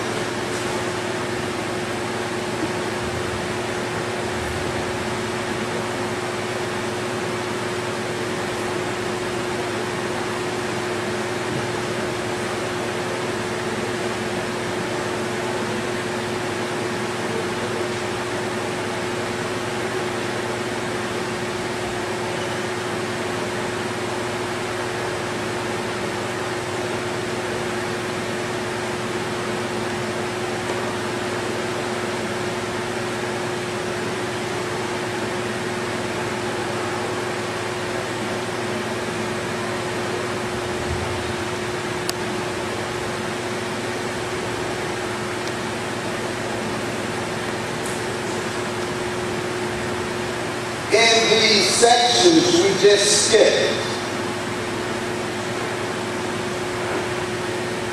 I demonstrate that the religion of Arabia,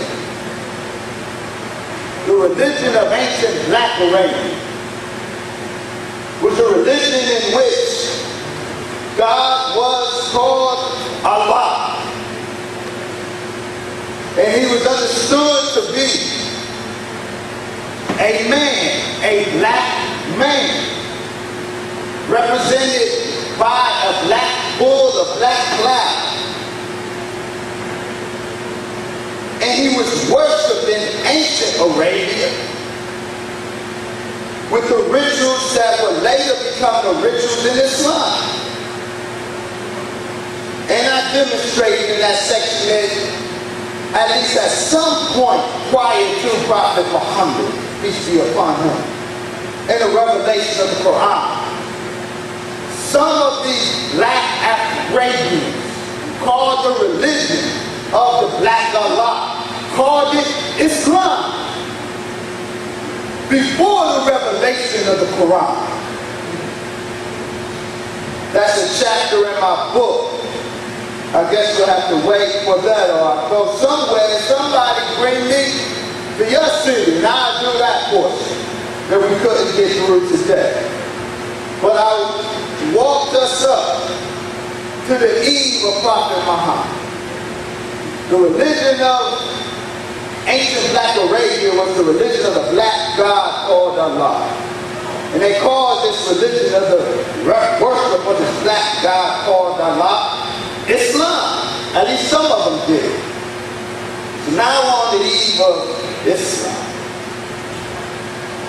So the eve of Muhammad in the Quran.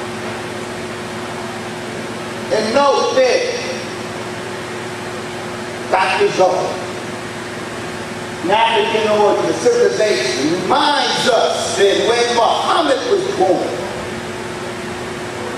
Arabia was still a Negro colony with Mecca at its capital. That's important to understand that by the time of Prophet Muhammad, we have a different demographic in Arabia. We have Ariba Arabs and we have Ariba Arabs. We have black Arabs and we have the white Arabs that had migrated in from the north, settled among the black Arabs, learned the language and the culture of the black Arabs. So it is at this point that the question is most critical. What Arab are we talking? When we're reading the history of Islam from this point, you have to ask that question. And if you are going to dare to write on Islam or teach on Islam, from this point on, you better clarify of whom you speak. Don't just talk about the Arab did this or the Arab did that, the Muslim did this or the Muslim did that. Stop being irresponsible. What Arabs are you talking about? What Muslims are you talking about? So we have to be real careful from this point on in history. So this point that Dr. Joe makes, that even with the new demography of Arabia, it is still mostly black. And its black center is Mecca.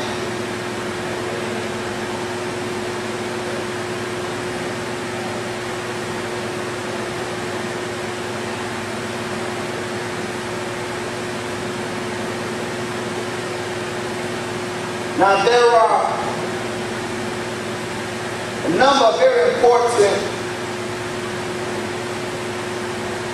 Afro-Arab tribes that you must be familiar with if you're going to properly understand the history of Islam in this dispensation.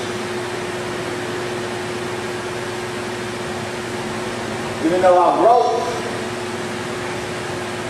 from top to bottom, I'm going to read from bottom up.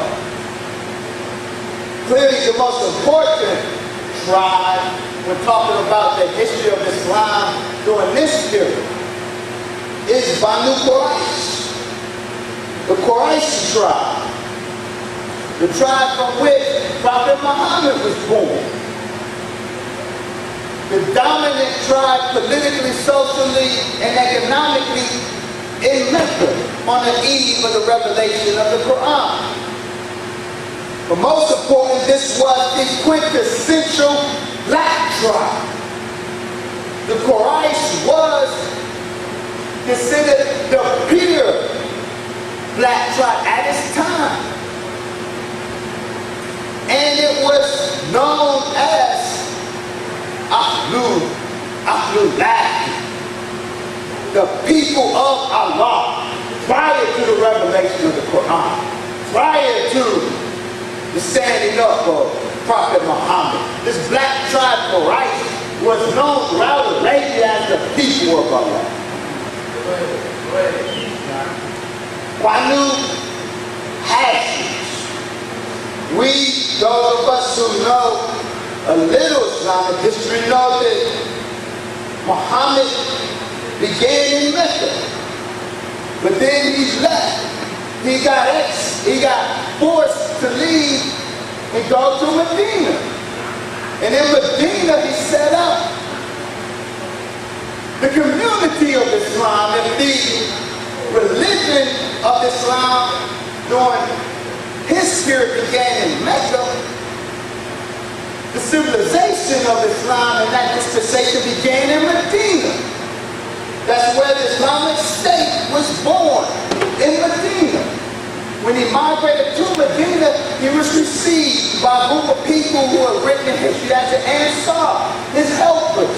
So Islamic history, especially the critical golden age of Islam, the two most important peoples are the companions of the Prophet who were with him in Mecca, and the Ansar, the so-called helpers, who received him and helped him when he got to Medina.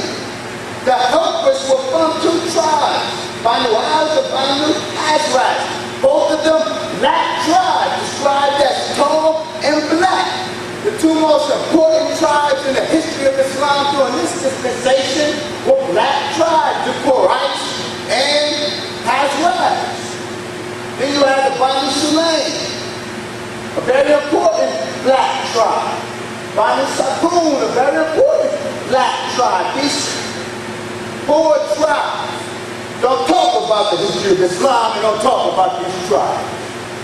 Don't talk about what the Arabs did, what Muslims did, or what Islam is, and not talk about these tribes.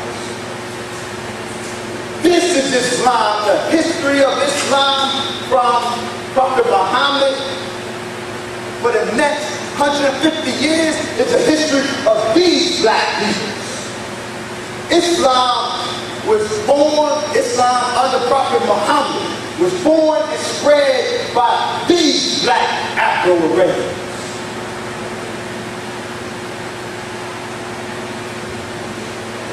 Now I have to address this.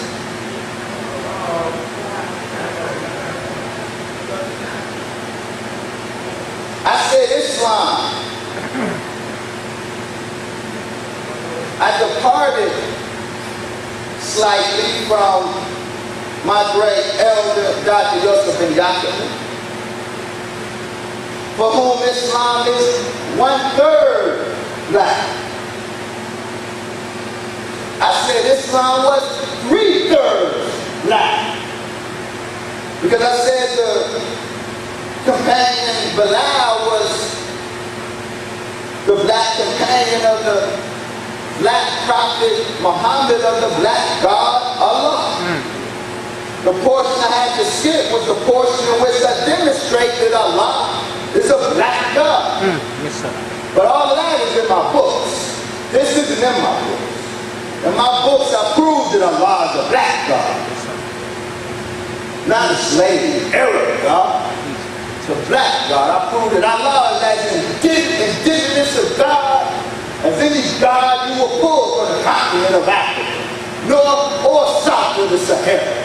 I wish I had the time to offer those demonstrations, but it'll be in my book. But I can't get away without dealing with this question of Muhammad. Was Muhammad black or was Muhammad white?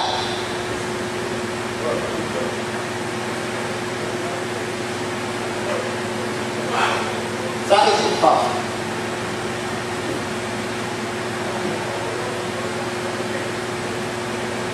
While we were sitting with the prophet in the mosque, a very famous hadith, or actually hadith, report from one of the companions, not quoting the prophet, but describing the prophet. And as the Malik, while we were sitting with the prophet in the mosque, a man came riding on a camel. He made his camel kneel down in the mosque, tied his foreleg, and then said, "Who amongst you is Muhammad?" At that time, the prophet was sitting amongst us, leaning on his arm. We replied, "This white man reclining on his arm." Uh-oh. Brother Wesley, you in trouble. This white man reclining on his arm.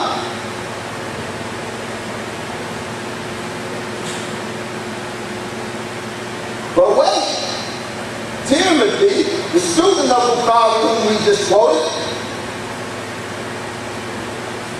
he gives us another. Anas ibn Malik is whom we just, is the companion of the prophet whom we just encountered, describing Prophet Muhammad as a white man. Now we meet the same Anas ibn Malik again.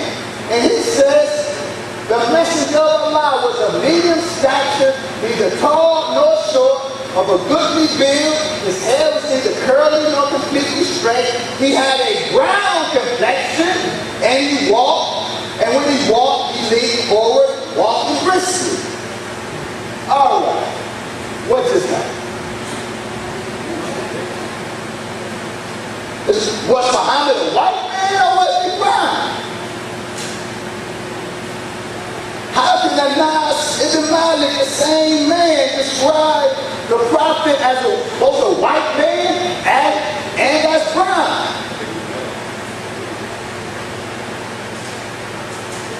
The problem is not with Anas. The problem is with you people who try to write the history of Islam not knowing Arabic, not knowing 7th, 8th, 9th century Arabic idioms, and most importantly, not knowing Arabic color symbolism. Because as you know, you would know that there is no contradiction. Because you would know that according to color classification, classical Arabic color classification, white-skinned people and black-skinned people were described in very particular ways. White-skinned people were described with ahmar, red. Sometimes, very rarely, they were described as azraq, blue. But they weren't described as amyad, white. Black-skinned people were described primarily as dark green. Green meant black. Red meant white skin. Green meant black skin. Or sometimes they use dark, which means pitch black. Sometimes they use add and switch that. My computer switched that. Meaning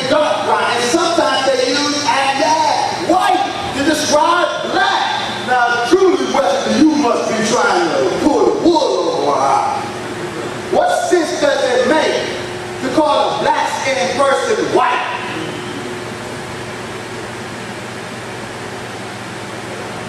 Ibn Mansour, in this Lisan al-Arab, the most authoritative Arabic lexicon. You want to know what an Arabic word means, you first got to go to Ibn Mansour.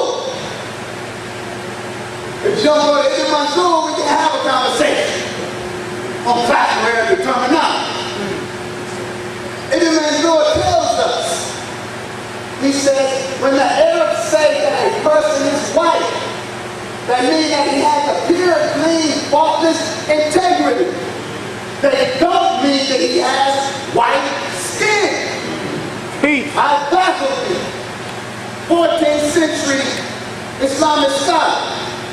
In the Siyar says, when the Arabs say a person is white, that means he has black, that he is black with a light brownish undertone.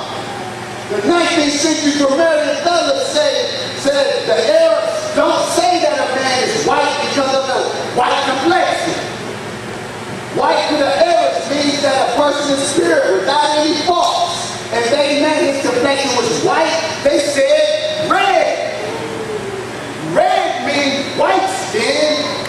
Akhdar means black skin. Abyad or white just means he was faultless in character. Or it meant you have black skin with a brown undertone. So, for those who know Arabic, it can consult Al-Dakhli.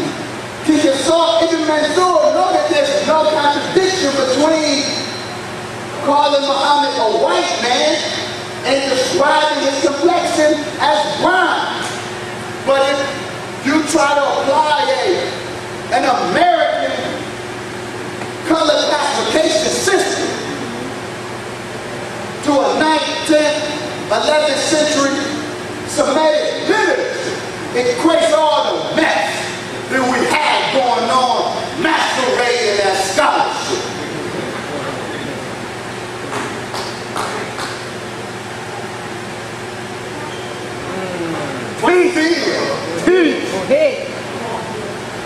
But still, was he white or was he black? Because apparently, in the teachings of Honorable Elijah Muhammad,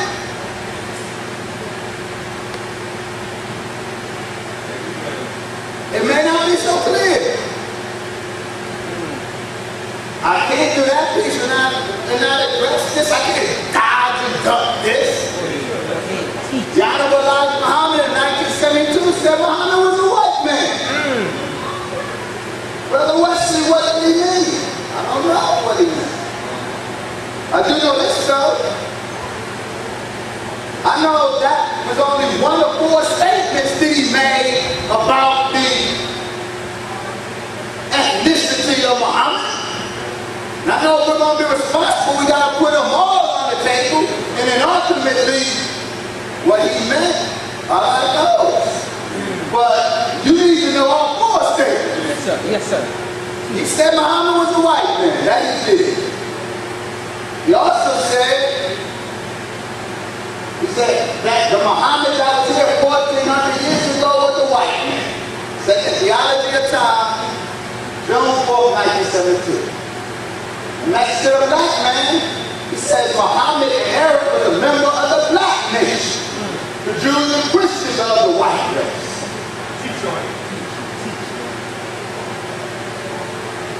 In an article written by Truth, it's confirmed, he said the Arab prophet Muhammad and Jesus were dark men and brothers of the dark nation.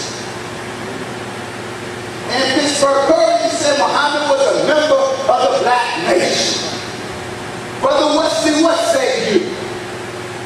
Are these apparent contradictions? They need not be any more contradictions than Anas ibn Malik. Do I know what the Honorable Elijah Muhammad meant with either of those statements? No, I don't. I know that it's very possible that when he said Muhammad was a white man, he was speaking Arabic. In English transliteration. contemplate. Because a white man in America can be a black-skinned man. Is that what it means? I don't know. I will not. I cannot claim that I know it. I know this.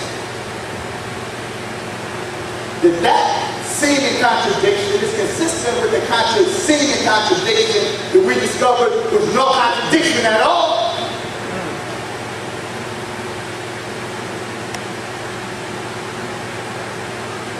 Go through this. There were Muslims in Arabia, black Muslims, before Prophet Muhammad received his call, and he was first introduced to Islam not by an angel in a cave in Mecca, but by those black pre-Quranic Muslims, in particular his black uncle Sayyid ibn Amr. Introduced to Prophet Muhammad himself was a participant in the idolatrous rites of Arabia. He was admonished by his black Muslim uncle Sayyid ibn Amr for his participation in the idolatry.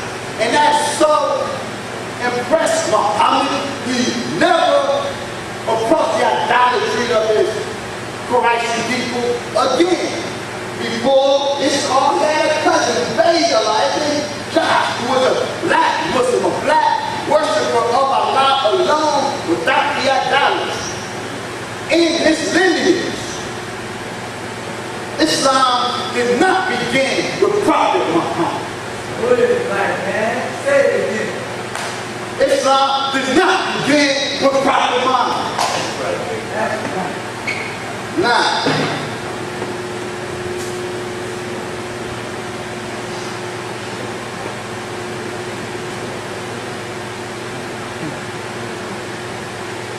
with the death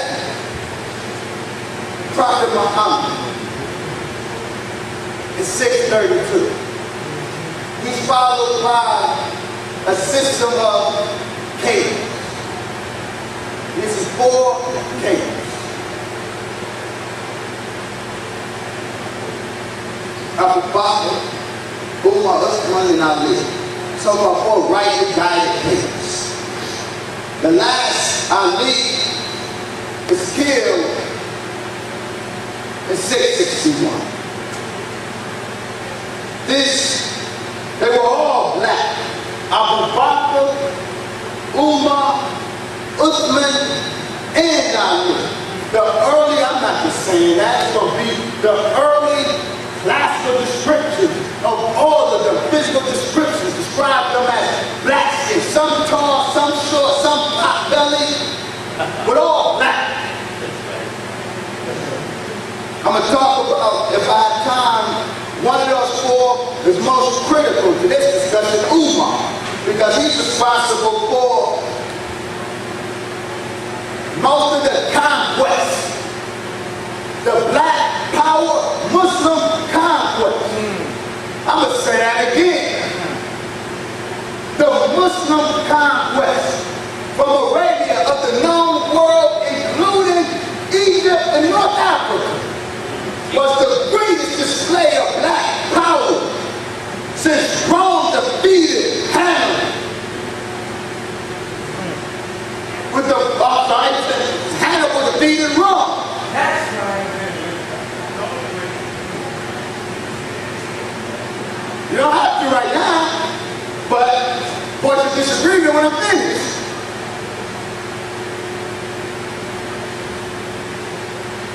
The Muslim conquest is the greatest display of black power since Rome's defeat, since Hannibal's defeat of Rome.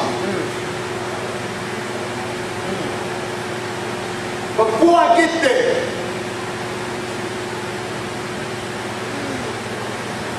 and if I get pushed out before I get there, somebody invite me to debate the Muslim conquest. Black Holocaust or black power? Let's have that debate. Let's not just disagree, put up. Let's deal with it. Civilize, but let's deal with it. Disagreeing, I come up here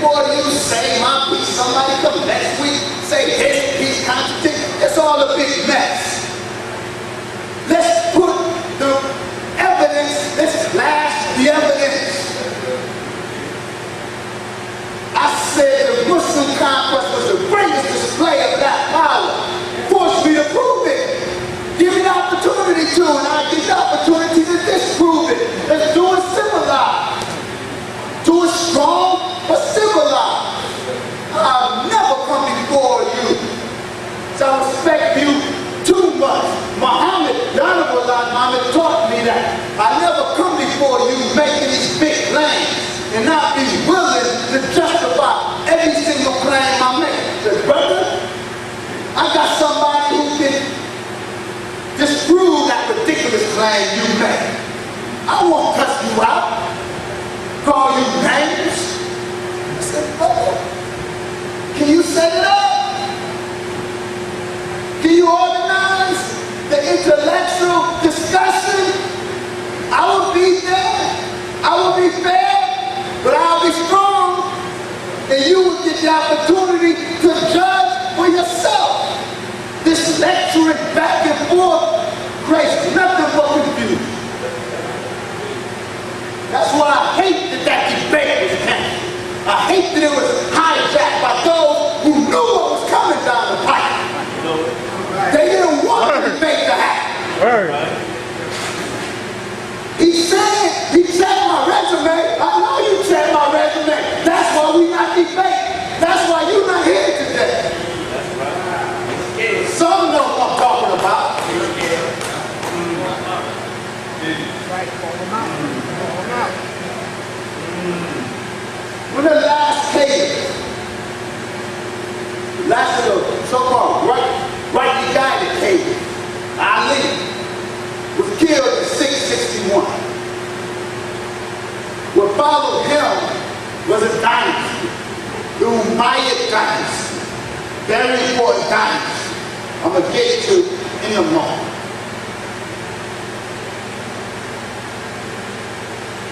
But I want to quote the founder of the dynasty, Muawiyah ibn Abi Sufyan,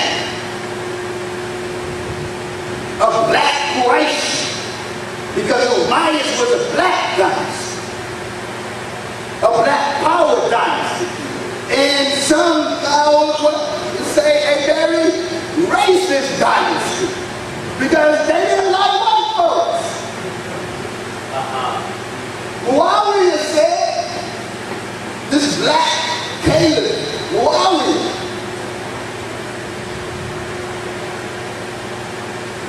talking about some of the white folks that are part of the conquered territories in Persia and in Syria.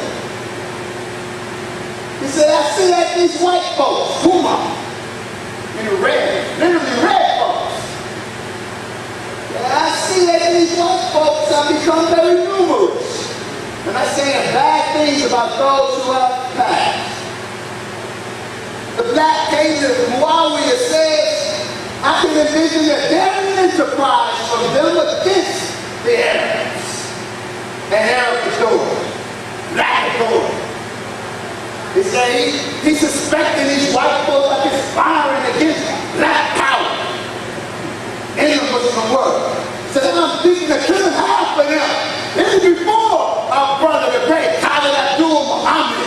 He wasn't the first Muslim, jet black Muslim to dream of the killing of white folks.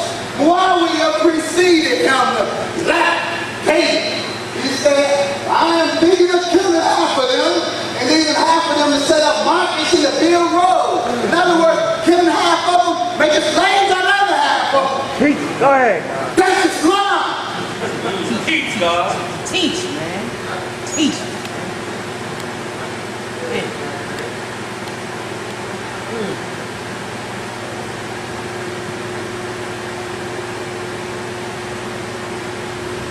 Say that to Dia. Joe.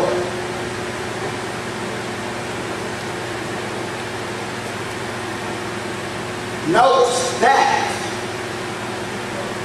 when the Assyrians conquered the 25th dynasty in Canaan, the Nubian dynasty, around the 3rd century BCE, when the Assyrians conquered the 25th dynasty, he says that was the end of black world political power. So what the conquering of the 25th dynasty, black power ended on a global scene.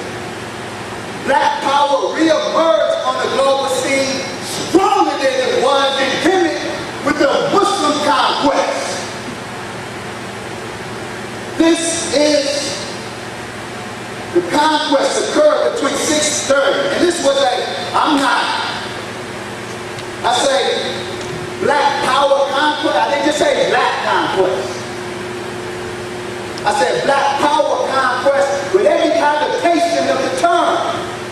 Because black power, as we use it, means, it implies not just black folks getting power, but white folks losing power.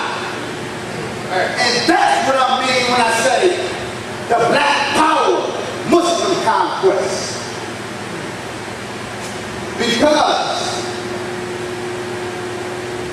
at the time of Prophet Muhammad in the 7th century, the two powers of the world were the Sasanians, the Persians, and the Byzantines. The Persians, now, let's be clear who the Persians are.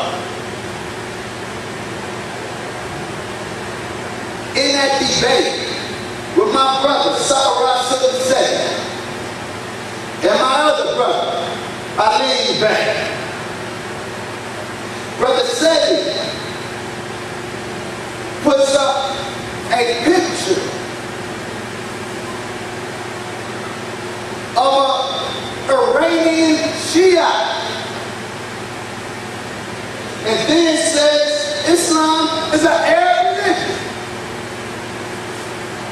revealing a very parochial blunder that everyone familiar with the Muslim world knows you never made. Iranians are not Arabs. Iranians are Indo-Aryans. Iranians, the former Persians, were the same people, the Indo-Aryans, that invaded Indus Valley and are responsible for the black holocaust of ancient India. The Iranian Persian Parsi is not a Semitic language. Persian culture, just because it's,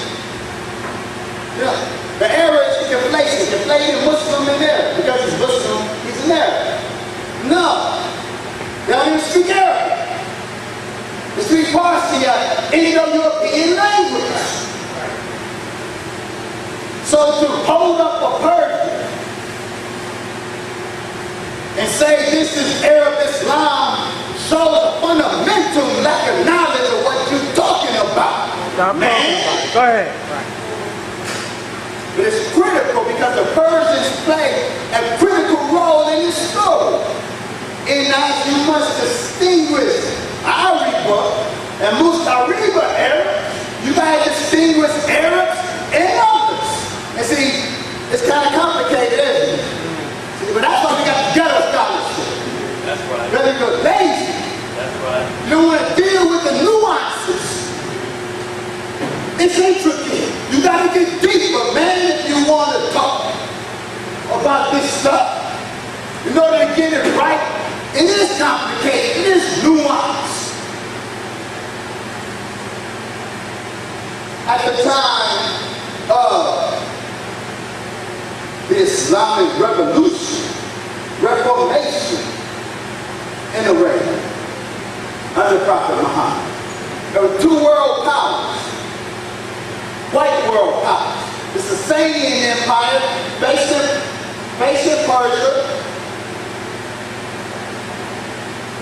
a white Aryan, Indo-Aryan Empire, which was Zoroastrian, and a Byzantine Empire, based in the Mediterranean, Constantinople, but controlled the Byzantine Christian Empire, controlled Syria and North Africa.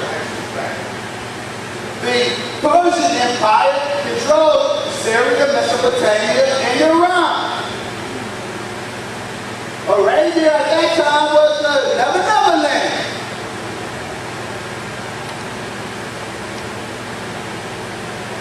Between 630 and 730.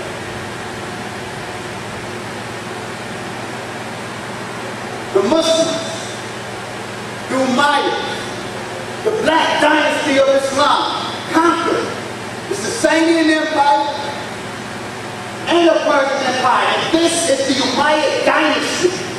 By 730, this whole area belonged to the Black Muslims, the Umayyads. They achieved this by conquering and overthrowing the two white powers, the Byzantine Christian Empire and the Sasanian Persian Empire. They overthrew those practices and established an empire, a black empire, larger than anything Kemet had. I'm going to talk about Kemet's imperialism.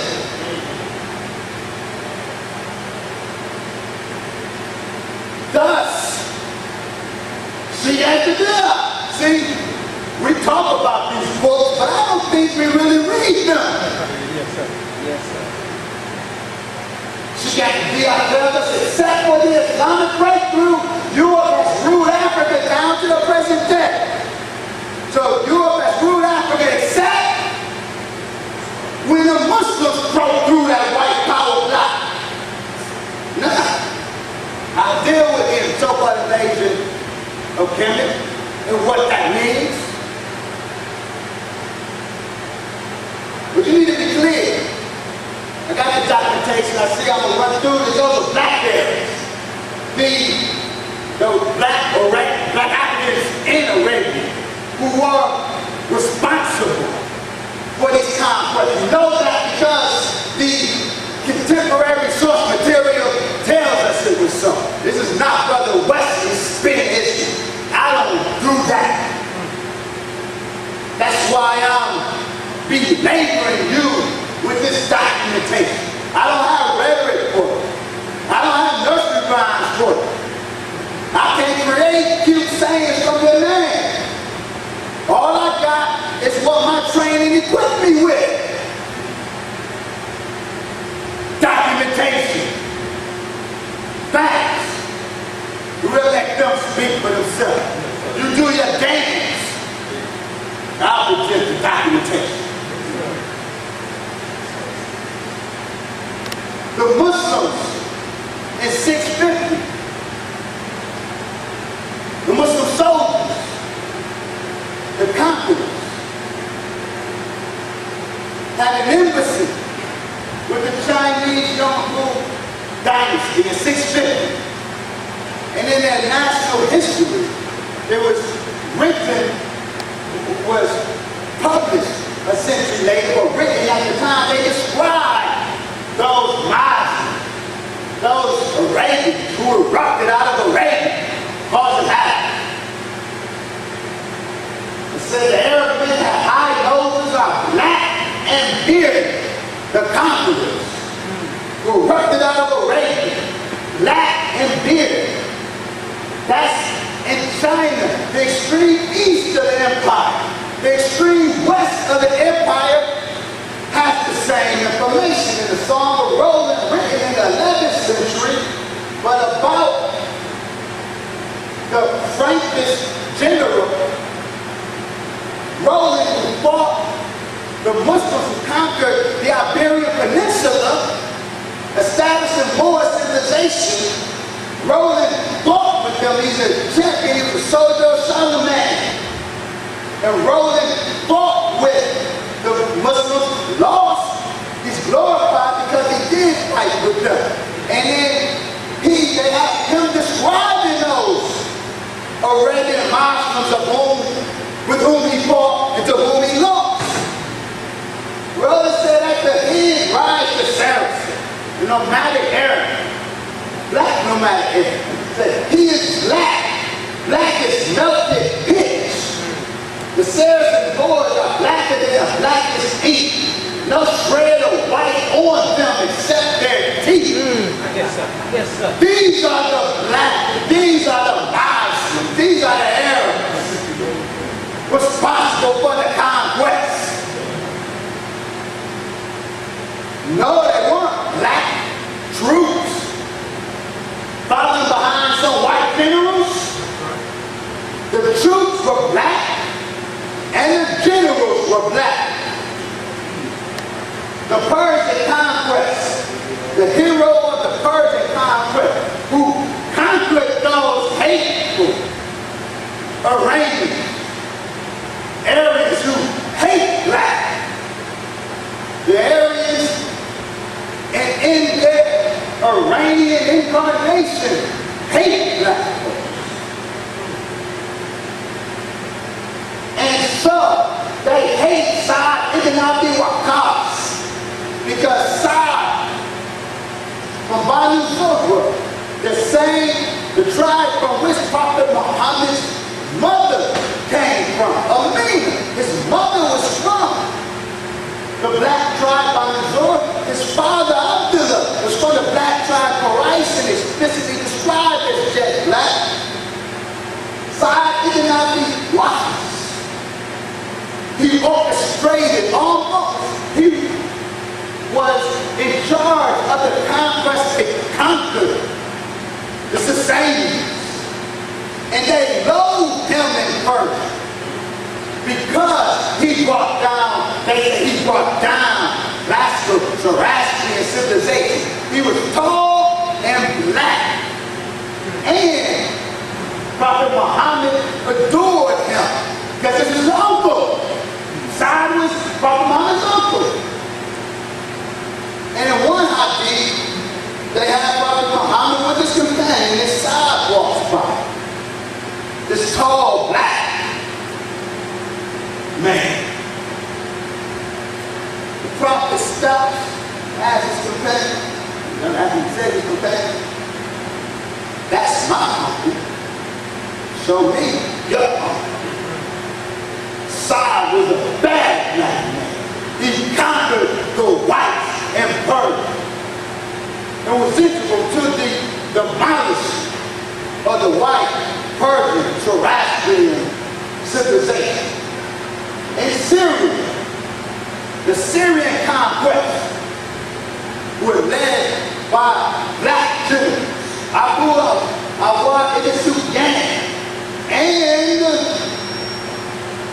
more importantly, Khalid ibn al-Walid, a.k.a. Saifullah, the sword of Allah. Now let's talk about this. Let's talk about some hypocrisy. Born, no doubt, from a profound ignorance. Our brother, the great Dr. Khalid Abdul Muhammad, Black Power General of our day, was named after Khalid ibn al-Walid. And you who say you follow Khalid and would dare in the same breath say the Arab Muslim conquerors were white, you dishonor Khalid. Khalid wasn't named after no white Arab. Khalid was named after Khalid ibn al-Walid, who the sword of Allah. I'm bringing this brother back from the ignominy that you want to put him in by making his name say a white Arab. Khalid ibn al-Walid, who was called Saifullah, the sword of Allah, because he was a bad black general that orchestrated the overthrow of the Byzantines in Syria. He was from one of the blackest of the Quraysh tribe, Banu Mughira. He was a black power general. And our black power general today was named after the black power general yesterday. Not no slave making Arab. Right. Don't you see your hypocrisy? Why has not that hypocrisy beat you in the head? By claiming Khalid as your leader of the black power movement in one breath, and associating Islam with which he never left. With white Arabs. He's named after one of those Arabs what central to the engine of Muslim conquest.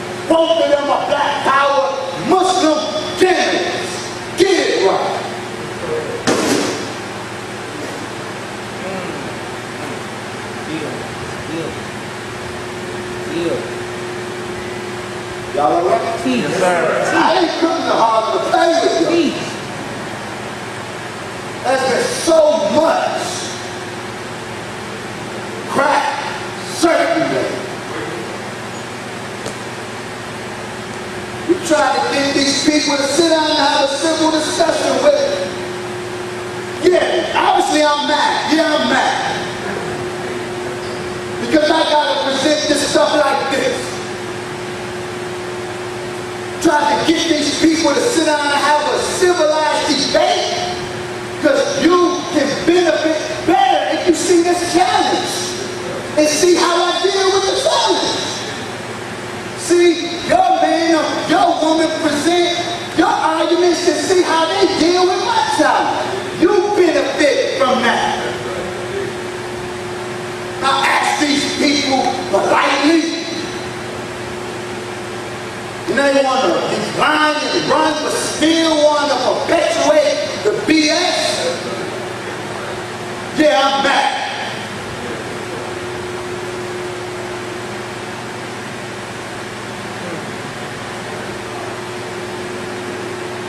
Brother Wesley,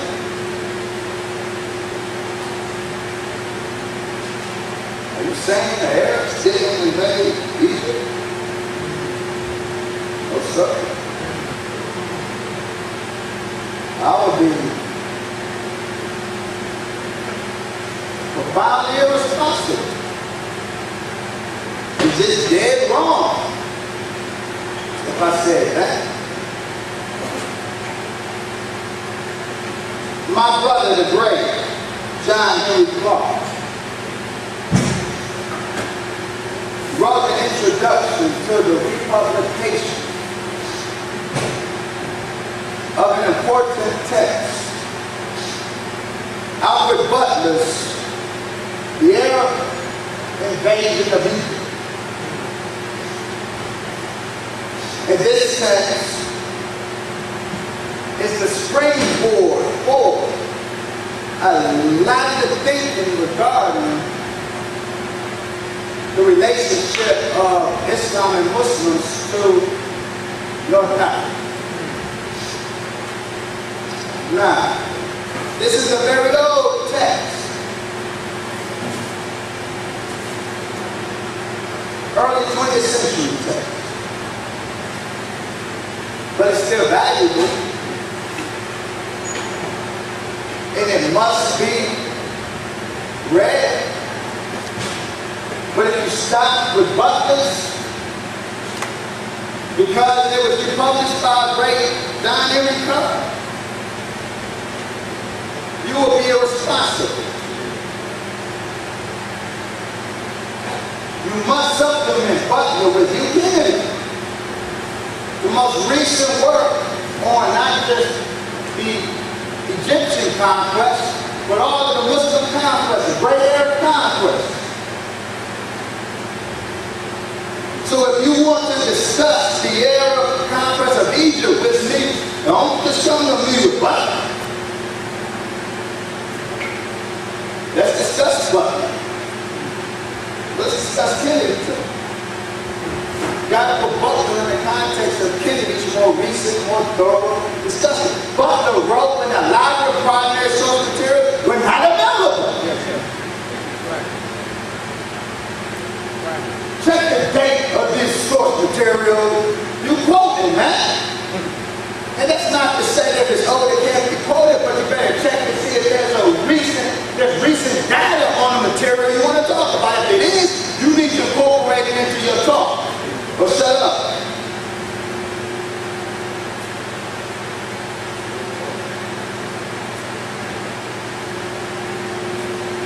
The conquest of Egypt happened. Brother Wesley, do you make apologies for it? No. I'll make apologies for it any more than I apologize for the Ethiopians conquering Arabia.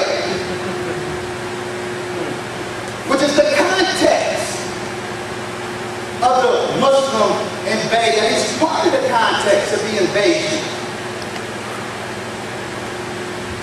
of Egypt. What do I mean by that?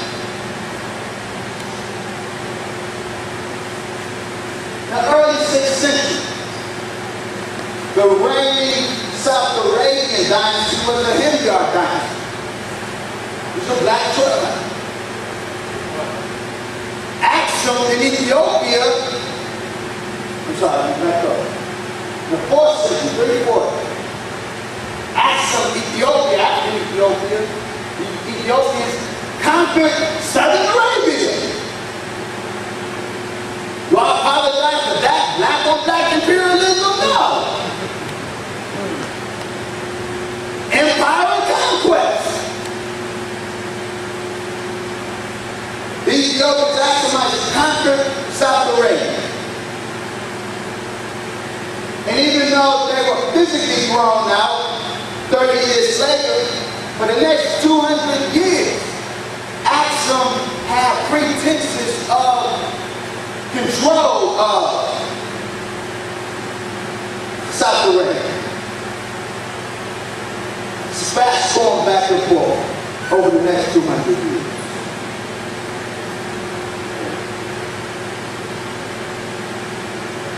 And then there was an event. A black Himyarite king who was Jewish, ruling the West, slaughtered some Christians in a raid. Because he was bitter, because Axum was a Christian dynasty. And the South Arabians were bitter over the 200-year pretension of rule from Axum. And because they were Christian, Uluwatu was a black Jewish king, slaughtered Christians in South Arabia. The Roman Emperor, Justin I, this was in the early 6th century. Justin I, responding to Uluwatu in his massacre of the Christians, prompted the king of Axum to go into South Arabia and enforce his pretensions of authority.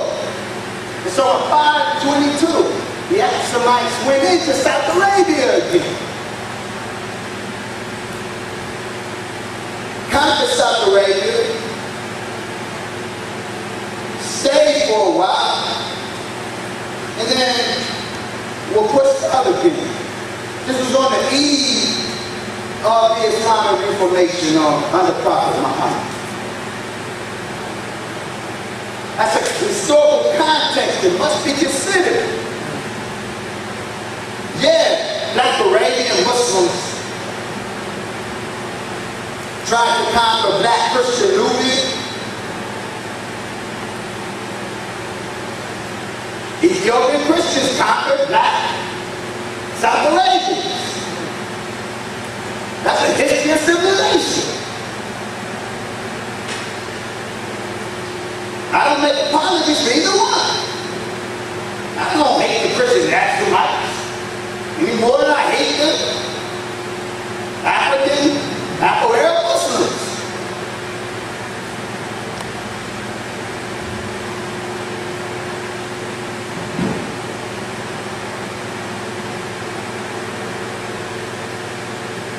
We're closing on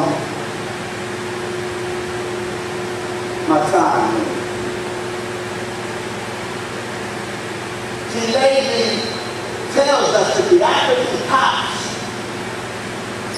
the black Christians of Egypt, that was conquered by the Muslim armies, which were black armies. All of the participants in the conquest of Kemet, that's what I'm going to get right through. The conquest of Egypt were black. All of them. The troops were black South Arabians, Yemenis, which is why, now I'm going to go back, which is why. See, they said the African Copts, no doubt saw the African Muslims from Arabia as liberators. After all, they were kith and kin. Yes, they were kith and kin. These were African Muslims conquering African Christians.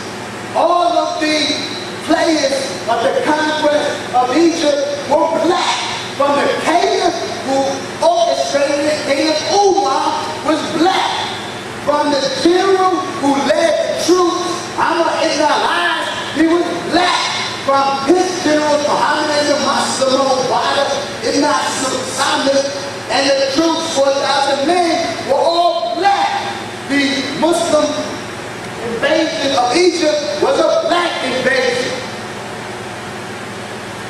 So, you evaluate that how you want, but don't make it a white invasion. Some foreigners call it what it is, black on black. We talk about the ramifications of black on black. We talk about the black Commissions conquering 3,000 years earlier, black Syria.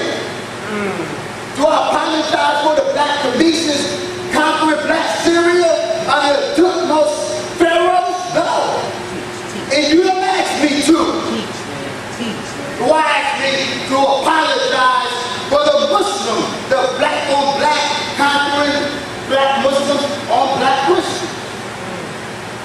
If we want to use this black Muslim conquest of Egypt and Nubia as an excuse to reject Islam, even though the Muslims were black, they reject Kemet because Kemet conquered Nubia.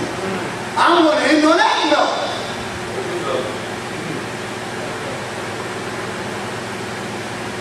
I can't even say that loud. I'm going to end on that note.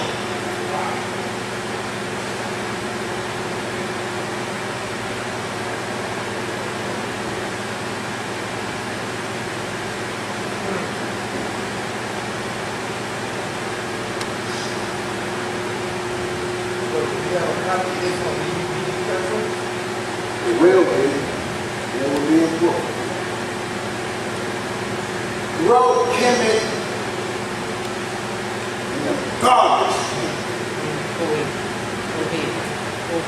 If you want to get off sensitive Come on now, go ahead. about blacks conquering blacks. Throw Maya in the trash can. Throw Amin Ra, the slave making God, away.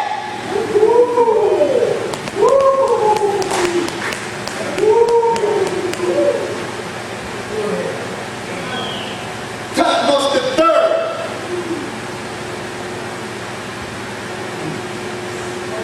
His grandfather, Tutmosis the first, coveted West Asia. He wanted to expand Kemet's empire into West Asia. And he really had a Jones for Syria. Tutmosis the first wasn't successful in conquering Syria. His grandson, Tutmosis the third, was. And when he finally conquered one of the important cities in Syria, his general, Jehudi. Remember that name. I seem to know some Jehudis running around today. We got some very interesting things to say.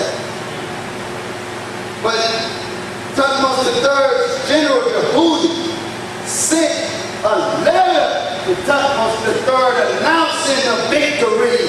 And this is what the letter said in part. He said, rejoice. Your good father Amun has delivered to you the enemy of Joppa. That's the city that they conquered in Syria. They rejoice. They send people to lead the captives. We need people to get these slaves back to Egypt.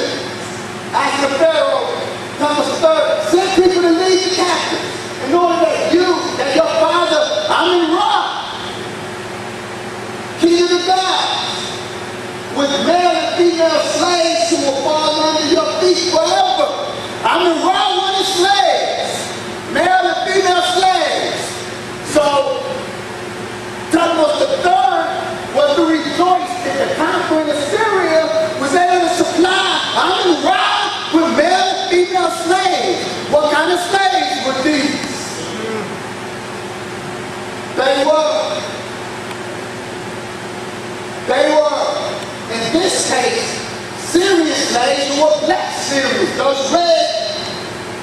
raised up black Syrians. But Amin Ra was not just hungry for black Syrian slaves. No sir, no man. Amin Ra seemed to have a liking for Nubian slaves as well.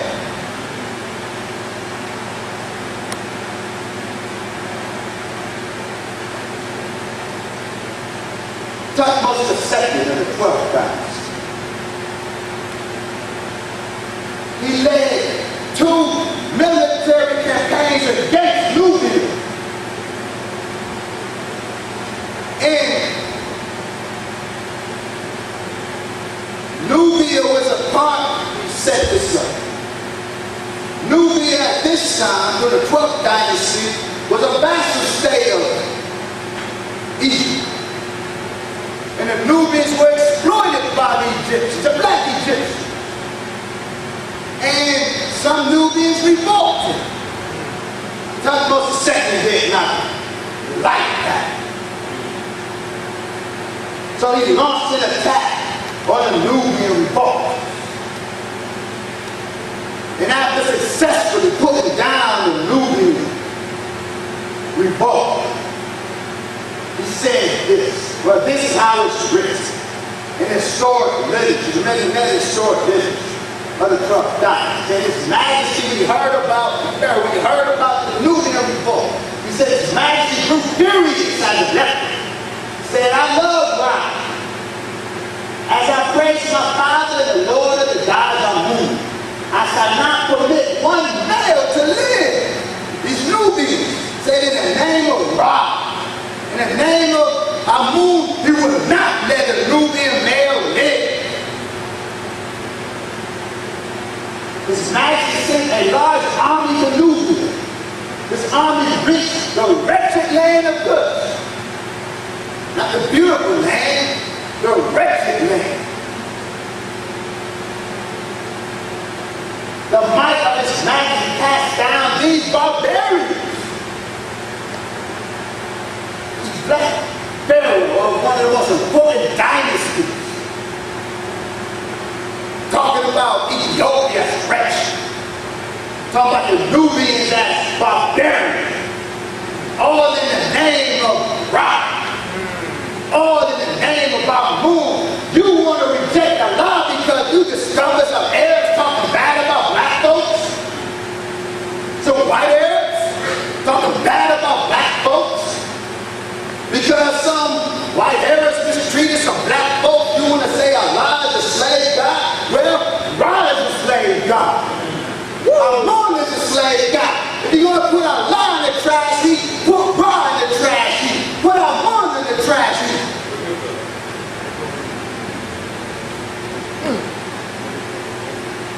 Tutmosis said, not one of their males was permitted to live, with the exception of the sons of the prince of Kusha, who was brought as a prisoner along with the sons. See, you need a visual God. These are Nubian slaves of Kemet. It's 12th dynasty.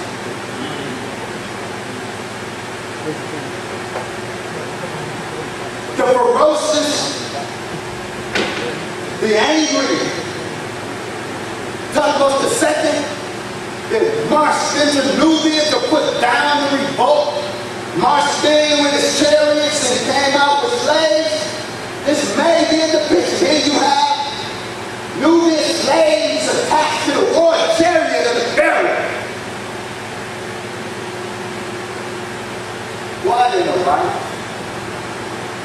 We read a little passage about Muslims that we did our sister to. It's visuals. Where's the outrage?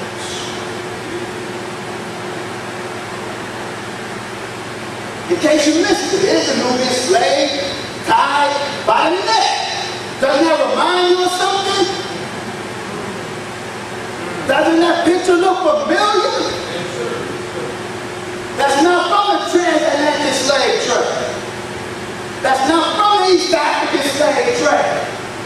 It's from the Commission enslavement of Nubians. Toss my in the trash can if you want to toss Islam in the trash can. Your hypocrisy stands exposed and condemned.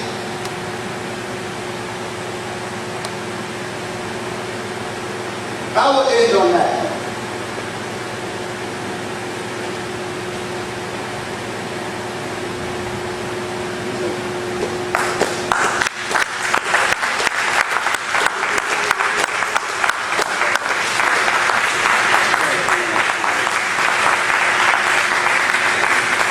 My spirit,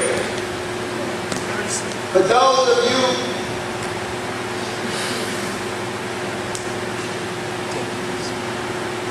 in here who are not among the haters among my soul, please excuse my language. For those of you who are, I make no apology. This is only half of what I can endure, because that seems to be, I seem to be saying that after every presentation I did. If nothing else is clear, put up a shirt.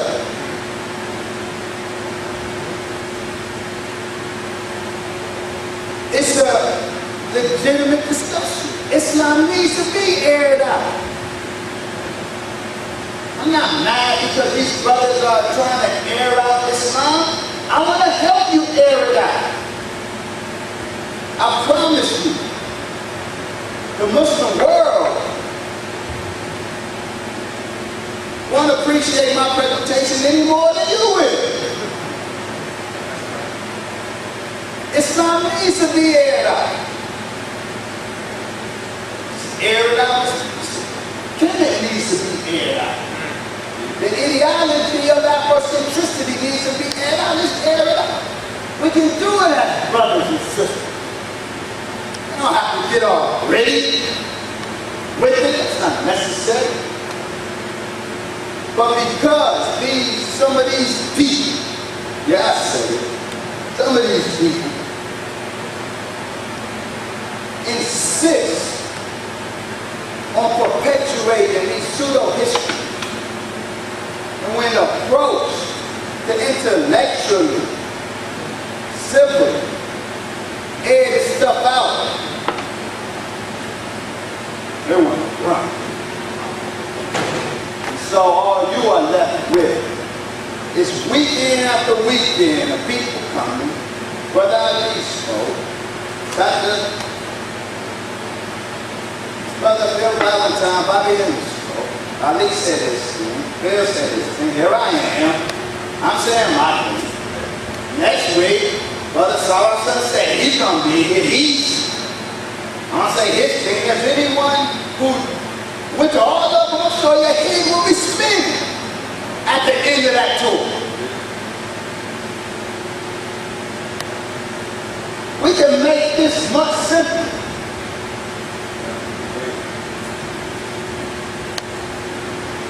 Sit down. Have a simple discussion. Present the evidence. Let us cross-examine each other's stuff. But I know why. All you have is a string of lectures.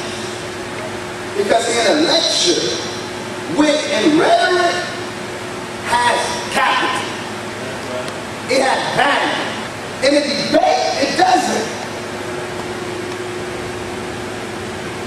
That wit and rhetoric don't work in a debate.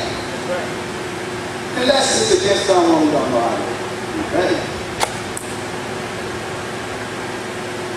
So if all you have is wit and rhetoric, then you understand you won't want to sit down and have a discussion that air this stuff out.